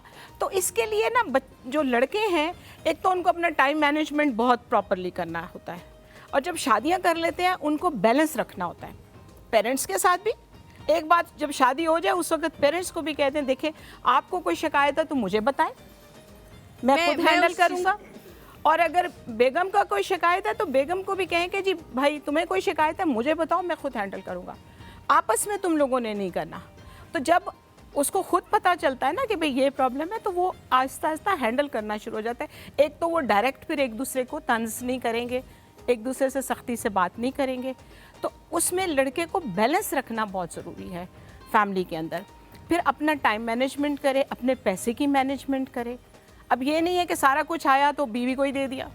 नहीं, लेकिन डॉक्टर साहब इसमें एक जो कता कलामी की मैं माज़रत चाहती हूँ, लेकिन हुमायूं ने एक जो बात कही थी उसको मैं बहुत यहाँ पे सेकंड करूँगी। जो हमारा ब्रॉटअप, और आप भी उसी की तरफ बार बार इशारा करिए कि जो हमारा ब्रॉटअप होता है ना, वो स्टिल काफ़ी बैकवर्ड टाइप का है। अभी रोना मतलब जैसे बच्चा है, बहुत छोटा है, गिरा है, हमें इसके अलावा उसको बहलाने का कोई तरीका नहीं आता कि लड़के बस लड़के नहीं रोते, आंसू नहीं, इसके अलावा भी बहुत सारे। देखो कैसी बहन क्या कह रही है। हाँ, बहन क्या कहेगी, ये तो रो रहा है, ये तो ये कर रहा है, हंसेगी, बाहर जाओगे लड़कियां हंसेंगी। आपको इसके अलावा उस बच्चे को बहलाने का कोई तरीका नहीं आता कि लड़कियों की तरह नहीं रोना, बस बस बस आंसू नहीं। ये चीज़ें थोड़ी सी लड़कों के साथ शायद वाकई ही ज़्यादतियाँ हमसे हो जाती हैं, जो बचपन से फिर वो बढ़ती रहती हैं, जिसमें हम आगे जाके जब पढ़ते हैं साइंस के हवाले से, डॉक्टर के हवाले से, कि जी लड़कों में हार्ट अटैक की जो शरह है वो औरतों से तकरीबन 60% ज़्यादा है। वो इसी वजह से है, टोल भी ज़्यादा, डेथ टोल भी ज़्यादा हो जाता है। वो इसी वजह से कि वो अपने हार्ट को इतना स्ट्रेस आउट कर देते हैं कि वो फिर कोलैप्स कर जाता है। तो ये हम कब सीखेंगे कि हम ये चीज़ें छोड़ दें? हम वही बात है, हमें सोसाइटी को सिखाने के लिए पेरेंट्स को भी तो एजुकेट करना होता है ना, हमें उनको भी एजुकेट करना है। अगर पेरेंट्स को पहले ही एजुकेशन मिल जाए ये सारी, और वो आजकल टीवी बहुत अच्छा ये कर रहे हैं कि टीवी में मुख्तलिफ ड्रामेज आते हैं जिनमें बताया जाता है वैसे इन टॉपिक्स को लेके, स्पेशली यूजुअली ये होता है कि जी घर के लड़ाइयाँ झगड़ों को दिखा रहे होते हैं, लेकिन पेरेंट्स के एजुकेशन के लिए भी ऐसे प्रोग्राम्स मेरे ख्याल में होना चाहिए कि उनको बताना चाहिए कि जी बेटों को अपनी बात कहने का उनको फुल इख्तियार दें। ये ना करें कि आप उनसी बात ही ना सुने कि बेटा तुम बेटियों को लाडला रख लिया, बेटियों की हर बात मान ली, बेटे को नहीं आप नहीं कर, तुम नहीं कर सकते, तुम नहीं कर सकते।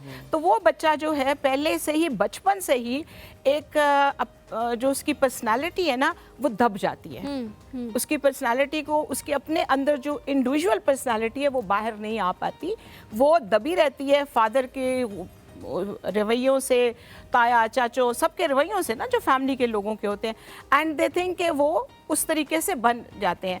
और हम लोग साइकोलॉजी में पढ़ते हैं कि एग्रेशन जो होती है वो ट्रांसमिट होती है। जब बच्चा देखता है तो वो एग्रेशन अडॉप्ट करता है। तो जब घर के माहौल ऐसा होगा, माँ के साथ बदसलूकी होगी, बाप एक हीरो बना हुआ होगा, मार कुटाई कर रहा है, बदतमीजी कर रहा है, सारा कुछ, उस सूरत में बच्चा वो ले रहा होता है, एग्रेशन सीख रहा होता है। What a wonderful thing you have said. What a wonderful thing you have said. हम अक्सर अपने बच्चों को देख के कहते हैं, परेशान होते हैं कि यार इसमें एग्रेशन का, मैडम मुझे नहीं समझ आती गुस्सा कहाँ से करता है। और तुसी अपने कारज देखो, हमारे साथ जी कॉलर है, अदनान है। अस्सलाम वालेकुम। जी वालेकुम सलाम मैम, कैसे हैं? ठीक बिल्कुल ठीक, अल्हम्दुलिल्लाह। आप कैसे हैं? अल्लाह का शुक्र है। आप दोनों को मेरी तरफ से बहुत बहुत सलाम। बहुत शुक्रिया। वालेकुम सलाम। आपके मेहमान हैं उनको भी मेरी तरफ से सलाम अलैकुम। वालेकुम अस्सलाम। तो सर मैं आपका शो काफी टाइम से देख रहा हूँ, तो जब रिपीट टाइम होता है मैं उस टाइम भी देखता हूँ। बहुत शुक्रिया, बहुत शुक्रिया भाईजान। मैं आपका शो देख रहा था जिसमें आपने ये टॉपिक रखा है कि शादी के मामलात जब होते हैं तो इंसान की जिंदगी में कुछ ना कुछ नए मामलात चलते हैं, जैसे कि उसको नए रिश्ते अपनाने पड़ते हैं और बहुत सारे मामलात चलना पड़ता है। शादी से पहले तो काफी लाइफ चेंज होती है, लेकिन उसके बाद बहुत ज्यादा मामलात और हो जाते हैं। बिल्कुल दुरुस्त कह रहे हैं। तो अब मैं जब पहले मेरी शादी नहीं हुई थी तो मैं घर में अगर किसी बड़े भाई से बात कर लेता या किसी बहन से बात कर लेता तो वो मेरी बात सुन भी लेते थे, लेकिन अब मेरी शादी को 1 साल हुआ है तो अगर अब मैं उनको बात करता हूँ तो घर वालों की नेचर अब ये हो चुकी है।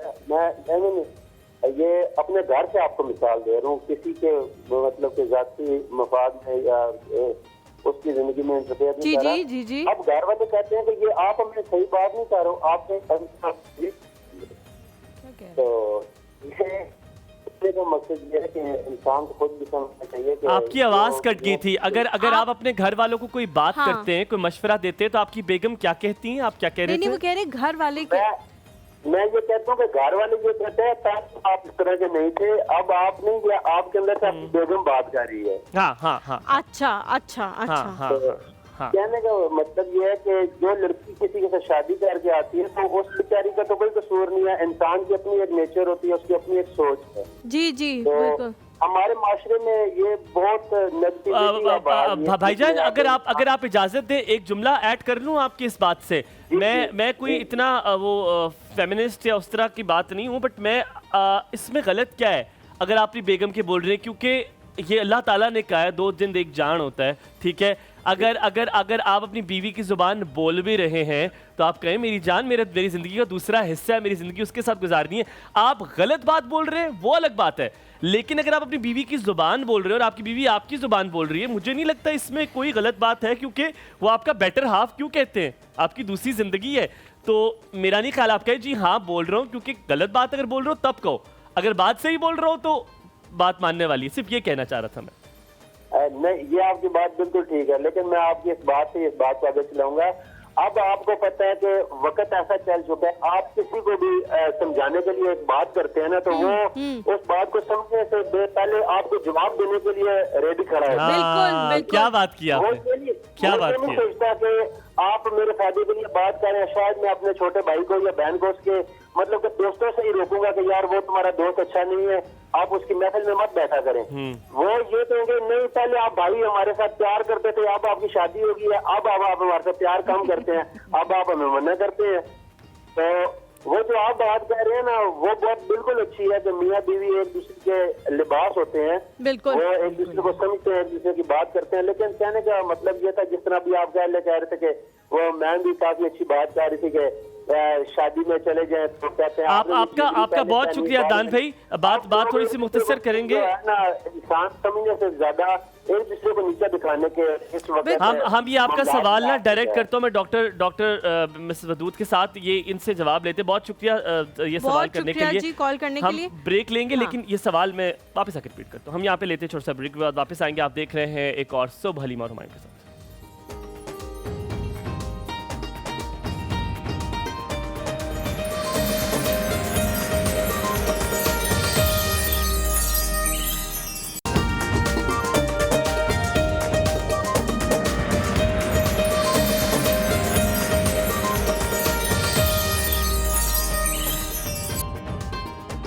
खुशामदीद कहेंगे एक बार फिर एक और सुबह हलीमा और हुमायूं के साथ। अब आपको बताएं कि जो सवाल अदनान भाई ने किया था उसको मैं सवाल में ट्रांसलेट करूंगा। क्या ये कहना जायज़ है कि अब आप अपनी बिल्कुल बेगम की ज़ुबान बोलना शुरू करें, इससे कितना फ्रस्ट्रेशन उस बंदे के अंदर जाता जाएगा कि यार मैं किधर बैलेंस करूं? क्या वो बैलेंस सही कर रहे हैं? क्या ये मवाजना ठीक हो रहा है कि अगर वो वहाँ जाके बात कर रहे हैं और वो बात करके वो कहते हैं कि भाई आप तो बिल्कुल वैसे बन गए, उस भाई को क्या रिस्पॉन्ड कर रहे हैं? और क्या उसको ये बात आके अपनी बीवी को बतानी चाहिए कि यार मुझे सब कहना शुरू हो गए, तुम्हें भी ऐसे?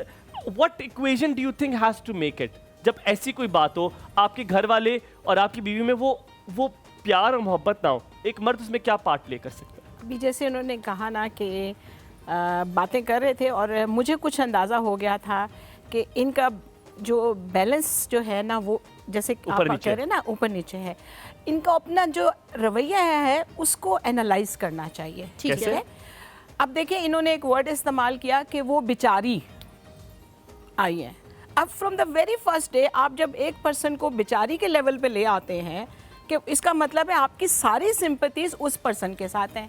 आपका कोई भी बंदा कोई और बात करेगा, क्योंकि वो आपने उनको कंसिडर कर लिया एज बेचारी, तो आपने और कोई बात सुननी ही नहीं है। मुझे पता, अभी वो सोच रहे होंगे ये बात तो मैंने जनरली कही है, लेकिन ये आपके दिमाग में होती है तभी निकलती है। क्योंकि आपके जनरली आप जब सोच के बात करते हैं, आपकी जो कॉग्निशन होती है, तो वो चीज़ें जो आपके माइंड में चल रही होती हैं वो आप बात करते हो। तो आपने जनरली ये इसी तरह होता होगा कि घर में भी अगर ये साहब जो हैं अगर फैमिली कोई बात करें तो वही कहते हैं ये बेचारी का तो नहीं है, ये बेचारी का तो नहीं है। तो कई दफ़ा आपको बैलेंस रख के आप उनसे भी पूछें और अपनी वाइफ को भी पूछें कि ये मामला कैसे हुआ, क्यों इस तरह है। दूसरा, आपका जो पहले रवैया था अपने बहन भाइयों के साथ, ट्राई टू मेंटेन दैट। अपना जिस तरीके से आप अपने बहन भाइयों के साथ पहले करते थे, क्या ये बीच में ये भी कर सकते हैं? टाइम ना देते हो। सॉरी हुमायूं, मैं आपकी बात काट रही हूँ। देखिए, जब दो लोगों की शादी होती है तो हर चीज़ के हिसाब से वो दोनों एक दूसरे के लिए सबसे ज़्यादा अहम बन जाते हैं, और बाकी सारे जो हैं वो ठीक है, उनकी वो जगह मौजूद है।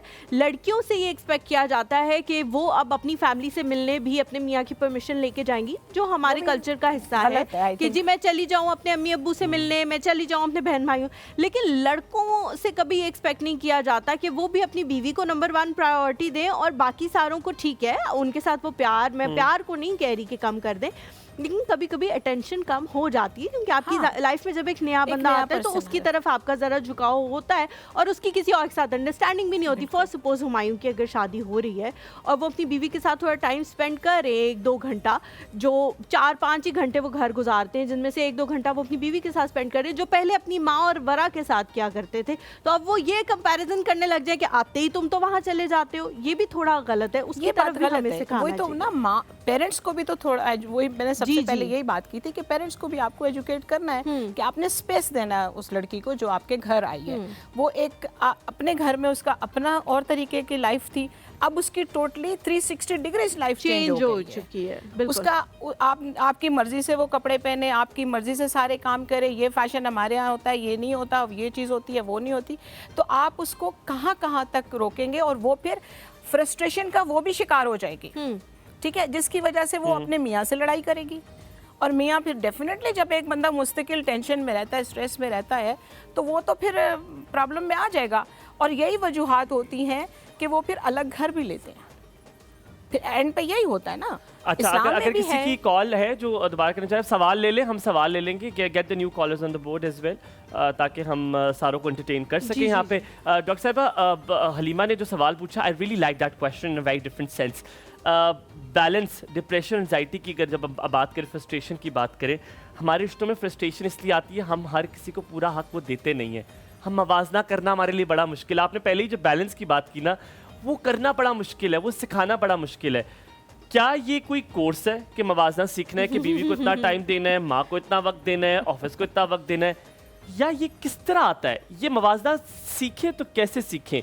बीवी को कितना वक्त देना है, माँ को कितना वक्त देना है, बीवी से क्या बात करनी है, कौन सी बात है जो माँ से नहीं करनी, कौन सी बात है जो बीवी को नहीं बतानी, ये चीजें, ये बड़ी कोई बेसिक और अच्छी चीजें जिससे रिश्ते बड़े अच्छे चलते हैं। बड़ा अच्छा सवाल हुमायूं। शुरू में जब शादी का खुमार होता है तो दो जिस्म एक जान, हर बात मैं बताऊंगी, हर बात मैं बताऊंगा, सब कुछ शेयरिंग इज केयरिंग करेंगे, और उसके बाद फिर जब सारा रायता फैल जाता है ना। अगर माँ ने कुछ कह दिया बहू को, आप जब कहते हैं ना, आपने बड़ी प्यारी बात की, मैंने लिख ली थी, आपने कहा था कि मर्द को चाहिए बैलेंस करे, उस औरत को भी चाहिए बैलेंस करे। अगर सास ने कोई बात कर दी है, थका आ रहा है, शौहर आ रहा है, आपने पहली अभी उसने जूते उतारे नहीं है, मुंह क्यों बना हुआ है, मुंह क्यों बना हुआ है, अम्मी से पूछ दो ना अपनी। हाँ, आज पता है क्या हुआ, यहाँ से बात लड़की के साथ क्या कर रहे हैं यार, क्या कर, मैं मानता हूँ उसके साथ हो रहा है, लेकिन मेरी जान, आप एक दूसरे घर पे आई है ना, अगर आप सास को कह रही हैं तो आप भी थोड़ा सा करें ना, आप कम्युनिकेट करें, सास को भी चाहिए वो भी कम्युनिकेट करे।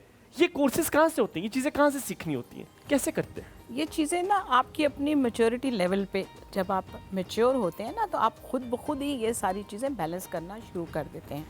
अगर आप इमोशनल हैं और आप अपने ऊपर कंट्रोल नहीं रख सकते, तो आपका वो वाली बात है कि आपका बैलेंस चेंज हो जाता है, आप फ़ौरन दूसरी तरफ हो जाते हैं या पहली तरफ हो जाते हैं। हाँ, तो आप मतलब पेरेंट्स की तरफ या उनकी तरफ, आप कहते हैं जी तुमने रहना है तो रहो, नहीं तो चली जाओ अपने माँ बाप के घर, तो वो भी गलत है, दैट्स आल्सो रॉन्ग। आप उनको जो भी है उसके जो राइट्स हैं, आपको हकूक़ का पता होना चाहिए, आपको पेरेंट्स के हकूक़ का, बहन भाइयों के हकूक़ का, और बेगम के हकूक़ का, और ससुराल वालों के हकूक़ का। ये भी नहीं मैं कहती कि लोग जो हैं वो मैंने यहाँ तक भी देखा हुआ है कि कुछ लोग हैं जो ससुराल में एक रात भी गुजारना जो है अपनी इज्जत के तौहीन समझते हैं। मैं जानता हूं बहुत सारे ऐसे लोग हैं, वो कहते हैं ये हो ही नहीं सकता कि हम एक दिन भी वहाँ गुजारें। फॉर गॉड सेक, अल्लाह ने फरमाया है कि तुम्हारे 3 बाप हैं, एक वो है जिसने तुम्हें पैदा किया है, दूसरा जिसने तुम्हें बेटी दी है, और एक जिसने तुम्हें एजुकेशन दी है, सिखाया। क्या बात है, बहुत खूबसूरत बात है। आपको जब ये 3 बाप, वो बाप की हैसियत रखता है, जो ससुर है आपका, वालदा जो उसकी आपकी माँ की हैसियत रखती है, तो आप जब उनको ड्यू रिस्पेक्ट देंगे तो कोई वजह नहीं होगी कि आपकी बेगम आपके माँ बाप को बिल्कुल बिल्कुल ठीक है। आपने मेरे ख्याल में ये जो सास कॉलर का क्वेश्चन भी आया, उसको भी हम, हाँ मेरे ख्याल में हमने सास बहू भी समझ गई है, बेटा भी समझ गया है, सास भी अब घर ठीक हो जाएंगे। अब हमारा एक सवाल है, कॉलर है, उनका सवाल है कि मेरा बेटा जो है वो 10 साल का, उम्र वैसे काफ़ी कम है, इंशाल्लाह आगे आहिस्ता आहिस्ता हम उम्मीद ही करते हैं, दुआ करते हैं ठीक हो जाएंगे, लेकिन वो कहती है सोशल गैदरिंग्स में वो बिल्कुल नहीं बोलते, लोगों के साथ इंटरेक्ट नहीं करते, 10 साल उस बच्चे की उम्र है। क्या अभी कोई रेड अलर्ट उनके लिए है, या अभी बच्चे की एज ऐसी है कि आगे आगे वो ठीक हो जाए? अगर मैं प्लीज जी बिल्कुल, अगर आप बुरा ना मनाएं, मैं सिर्फ एक चीज़ करूँगा, एक वर्ड आपसे बेसिक चाहूँगा रिफ्रेश करें, ठीक, आपने कहा ठीक हो जाएगा। अच्छा, शायद आपसे बेसाख्ता निकल गया। डॉक्टर साहिबा, कुछ लोग होते हैं जिनको बात करने का शौक नहीं होता, वो सोशल गैदरिंग में बिल्कुल कंफर्टेबल नहीं होते, कुछ लोग होते हैं मेरी तरह बड़े बेबाक होता है, तो यह 2 तरह के लोगों को एक्सेप्ट करना नहीं आना चाहिए कि क्या ज़रूरी है कि हर कोई हुमायूं हो, हर कोई हलीमा हो, हर कोई डॉक्टर, हमारे साइकोलॉजी में कहते हैं ना इंट्रोवर्ट और एक्सट्रोवर्ट, दो तरह के लोग होते हैं। ठीक है, कुछ बच्चे ऐसे होते हैं जो खामोश रहना पसंद करते हैं और वो ज़्यादा सोसाइटी में भी नहीं बैठना, उन बच्चों की है। और हो सकता है उनके जो फ्रेंड्स होंगे स्कूल में वो भी वैसे ही होंगे। ये तो नहीं हो सकता कि बच्चे का कोई फ्रेंड नहीं होगा। आप अगर जाके देखेंगे, वो पेरेंट जाके देखेंगे तो उनके फ्रेंड्स भी वैसे ही होंगे। तो आपका बच्चा नॉट नेसेसरली, डॉक्टर साहब sorry contradict, my best friend is a introvert, बात ही नहीं करता वो। बिकॉज़ आप भी पहले इंट्रोवर्ट थे, पहले आप हो सकता है, आपके नॉट जस्ट इंट्रोवर्ट था, वो इंट्रोवर्ट है, वो बिल्कुल सोशल गैदरिंग में। मैं सिर्फ ये पूछना चाह रहा हूं डॉक्टर साहब, क्या ये इज इट ओके, क्या पेरेंट्स को प्रेशर करना चाहिए? वो 10 साल का बच्चा है, नहीं कि नहीं उसको कॉन्फिडेंट है, बातें करे ज्यादा? नहीं, इस वक्त नहीं, इस वक्त नहीं। अगर वो फोकस्ड है, पढ़ाई पे फोकस्ड है, कई दफ़ा बच्चे जो होते हैं उनके फोकस किसी और जगह होता है, यानी कि पढ़ाई की तरफ हो रहा होता है, कुरान की लर्निंग हो रही होती है, आपने उसको इतना ऑक्यूपाइड रखा हुआ है कि वो टेंशन में ही है कि मैं पढ़ाई कर लूँ, मेरा होमवर्क रह गया, मेरा ये काम रह गया, मेरा वो काम रह गया। तो 10 साल के बच्चे को, हाँ, उसको आप आउटडोर गेम्स अपने साथ करवाएं, आप ले जाएं, उसको पार्क लेके जाएं, आप उसकी एक तरीके से ट्रेनिंग करें कि ताकि वो लोगों के साथ सोशल हो जाए। तो इसमें आपका भी है कि आप उसको इनकरेज करें कि वो स्कूल में भी जाके एक्टिविटीज़ में हिस्सा ले। आप बिल्कुल इस बात पे परेशान ना हो कि वो इंट्रोवर्ट या वो खामोश रहता है या सोशल नहीं, आप उसको सोसाइटी में लेके चलें। और अगर वो कहीं नहीं जाना चाहता, उसके साथ बैठ के आप बातें करें, उसको बताएं कि बेटा आपके ये खाला का बेटा है, इसकी शादी है, आपको जाना चाहिए, कज़न है, कल आपकी होगी, तो ये लोग नहीं आएंगे। मैं यहाँ पे एक अपना मिसेस फुरकान को थोड़ा हेल्प करने के लिए, शायद उनको अच्छा लगे बात सुन के, एक अपना एक्सपीरियंस शेयर कर देती हूँ। हम 4 बहनें और हमारा एक भाई है। और मेरा जो भाई है, बहुत सारे लोग, वो 25 साल का है माशाल्लाह, बहुत सारे लोग हमारे घर आते हैं और कहते हैं कि हमने इसकी आवाज़ भी कभी शायद नहीं सुनी हो, अस्सलाम वालेकुम, वालेकुम अस्सलाम के अलावा। लेकिन ऐसा नहीं है कि वो एक इंट्रोवर्ट है, वो हमारे साथ बहुत बातें करता है, वो अपने इनर सर्कल जो उसके 3-4 बचपन के दोस्त हैं उनके साथ बहुत बातें करता है। लेकिन इट डजंट मीन कि उसको हर जगह जाना अच्छा लगता है। उसको आप दुनिया में कहीं भी कहेंगे कि आपने जाना है, वो कहेगा मैं नहीं। तो हलीमा, आपकी इसी बात से आप thank you very much for saying this. मैंने मैं इसलिए सिर्फ ये कहना चाहता था, एक्सेप्टेंस आप जरा करें, क्योंकि आप जब कह रही है ना, और मुझे पता है मेरे वालिदैन भी ऐसे, there was a time when they were saying अल्हम्दुलिल्लाह my grandmother is so cute, कि उन्होंने उस चीज़ को बेहतर कर दिया था। जब आप किसी बच्चे को कहते हैं ना कि बेटा आप बातें कि आप बहुत कम बोलते हो, मेरा बच्चा ना ये इस तरह का है, वो बच्चा सुनता है, वो समझता है, और उसको ये मेंटली बात डिस्टर्ब करती है। आप एक्सेप्ट करें, ये आहिस्ता आहिस्ता जितनों से बात करिए, और कोई जरूरी नहीं है, जितनों से आगे जो दुनिया जिस तरह की है ना, अकेले ही ठीक है, माने मिसेस अस्सलाम वालेकुम। ओहो, कॉल कट गई है, दोबारा से कोशिश करते हैं उनसे रब्ता करने की। अच्छा डॉक्टर साहब, जिस तरह के रोल्स के हवाले से हम लोग बात कर रहे हैं, मेरी मामा हमेशा मोहम्मद के बारे में ये कहती थी कि अच्छा है, कम बातें करता है, लड़के कम बातें करते हुए ही अच्छे लगते हैं। वो जो लड़के होते हैं जो बहुत ज़्यादा शौक होते हैं, चंचल होते हैं, वो भी कभी कभी अच्छे नहीं लगते।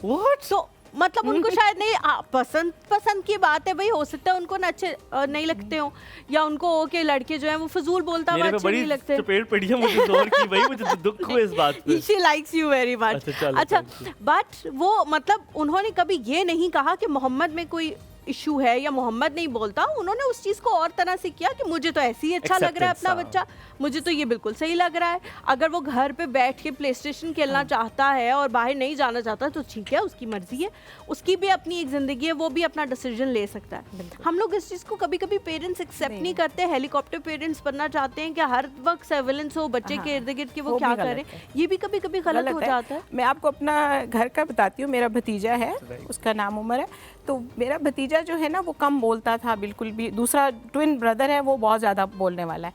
अच्छा, उसको हम कहते थे ये ना हंसता है ना खेलता है, मतलब अपने उसमें काम कर रहा है तो काम कर रहा है। कुछ अर्सा हम परेशान भी रहे कि क्या वजह है, क्यों ये ज़रा कम एक्टिविटीज़ में हिस्सा लेता है। आप यकीन करें, वो एक दिन कमरे में से कहके की आवाज़ें आ रही थी। मैं सबको तसल्ली देती थी, कोई बात नहीं, सब ठीक ठाक है, ये ज़रूर सोशल आहिस्ता आहिस्ता हो जाएगा। तो कह के उनकी आवाज़ें आ रही थी, तो वो ना जन्नात से बातें तो नहीं कर रहा था लगा ये भी हो सकता है, जन्नात से बातें कर रहा हूं। फ्रेंड से बात कर रहा था कंप्यूटर पे, और वो ठीक ठाक गप्पे लगा रहा था। मतलब मैं तो हैरान हो गई देख के कि वो जो सबके सामने कोई खास बंदा होगा, कोई खास बंदा होगा जिससे वो ठीक ठाक इंटरनेट पे गप्पे लगा रहा था। माशाल्लाह उसने मतलब अच्छा खासा उसका, और उसने वो चीज़ जो थी ना, जो कॉन्सेप्ट था कि ये सोशल नहीं है, समझ आया कि नहीं ये बहुत सोशल है। लेकिन अपने ही सर्कल में। जैसे हमारे पास सिर्फ 1.5 मिनट, एक सवाल आखिरी है, लोग चाहेंगे पूछने, एडिक्शन के बारे में पूछते हैं। ये जो मोबाइल एडिक्शन है, क्या ये खत्म हो सकती है? ये क्या हो सकती है खत्म? मोबाइल एडिक्शन हम सबको है, मुझे भी है। मोबाइल एडिक्शन तब खत्म होगी जब कोई नई चीज नया नहीं लेकिन डॉक्टर साहब क्या इसकी वजह से लोग आइसोलेट हो रहे हैं, दूसरों से बात कम करते हैं, फोन पे ज्यादा फोकस्ड रहते हैं? ये भी होता है। हाँ, वही ना, फोकस किसी चीज पे भी ज्यादा अगर करते हैं ना, चाहे वो मोबाइल है, चाहे स्टडीज है, चाहे क्रिकेट मैच है, चाहे कोई और चीज है, गेम है, वो प्ले गेम्स और वो बच्चे खेला करते हैं, तो उस सूरत में भी ये सारी चीजें ठीक है। हमारे पास बैंगन बने हुए जी, वो आपने बना लिए, सॉरी माजरत के साथ। बन गए, क्या बने आज? जी बन गया, ये बुरानी बनी है आज, और रेसिपी मैंने बता दी थी, लेकिन आज हम चख ले। हाँ जी, नान आए? नहीं, नान नहीं है अभी तक। आप चलो जल्दी से चख ले, चम्मच से चख लें जी, चम्मच से चख लेते हैं जी। बताना ही है ना, मकसद लोगों को बताना है कि बीच कैसे में डुबकी बने। लगा ले। डॉक्टर साहिबा आप मेरे साथ हैं? डॉक्टर साहिबा ले लूं डुबकी? Sure, go ahead.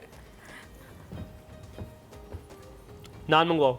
Very good, थोड़े से मिर्च ज्यादा है। अच्छा ज़ैनब, जल्दी से कोई टिप इसके हवाले से शेयर करना चाहेंगे लोगों को, अगर बनाए बुरे ना बन जाए, कोई मसला ना हो जाए, कोई ऐसी टिप है? एक तो ये चीज़ है कि जो बैंगन है वो ज़्यादा जलाए नहीं, उसको एक तो पतला काटना है कि ताकि वो जल्दी जो है वो फ्राई हो जाए ऑयल में, और दूसरा ये कि आपने दही के अंदर पानी बिल्कुल ऐड नहीं करना। वो जिस तरह आप दही मार्केट से लेके आएंगे, और वो खुला दही होगा तो वो ज़्यादा अच्छा है, मीठा दही इसके साथ नहीं चलेगा।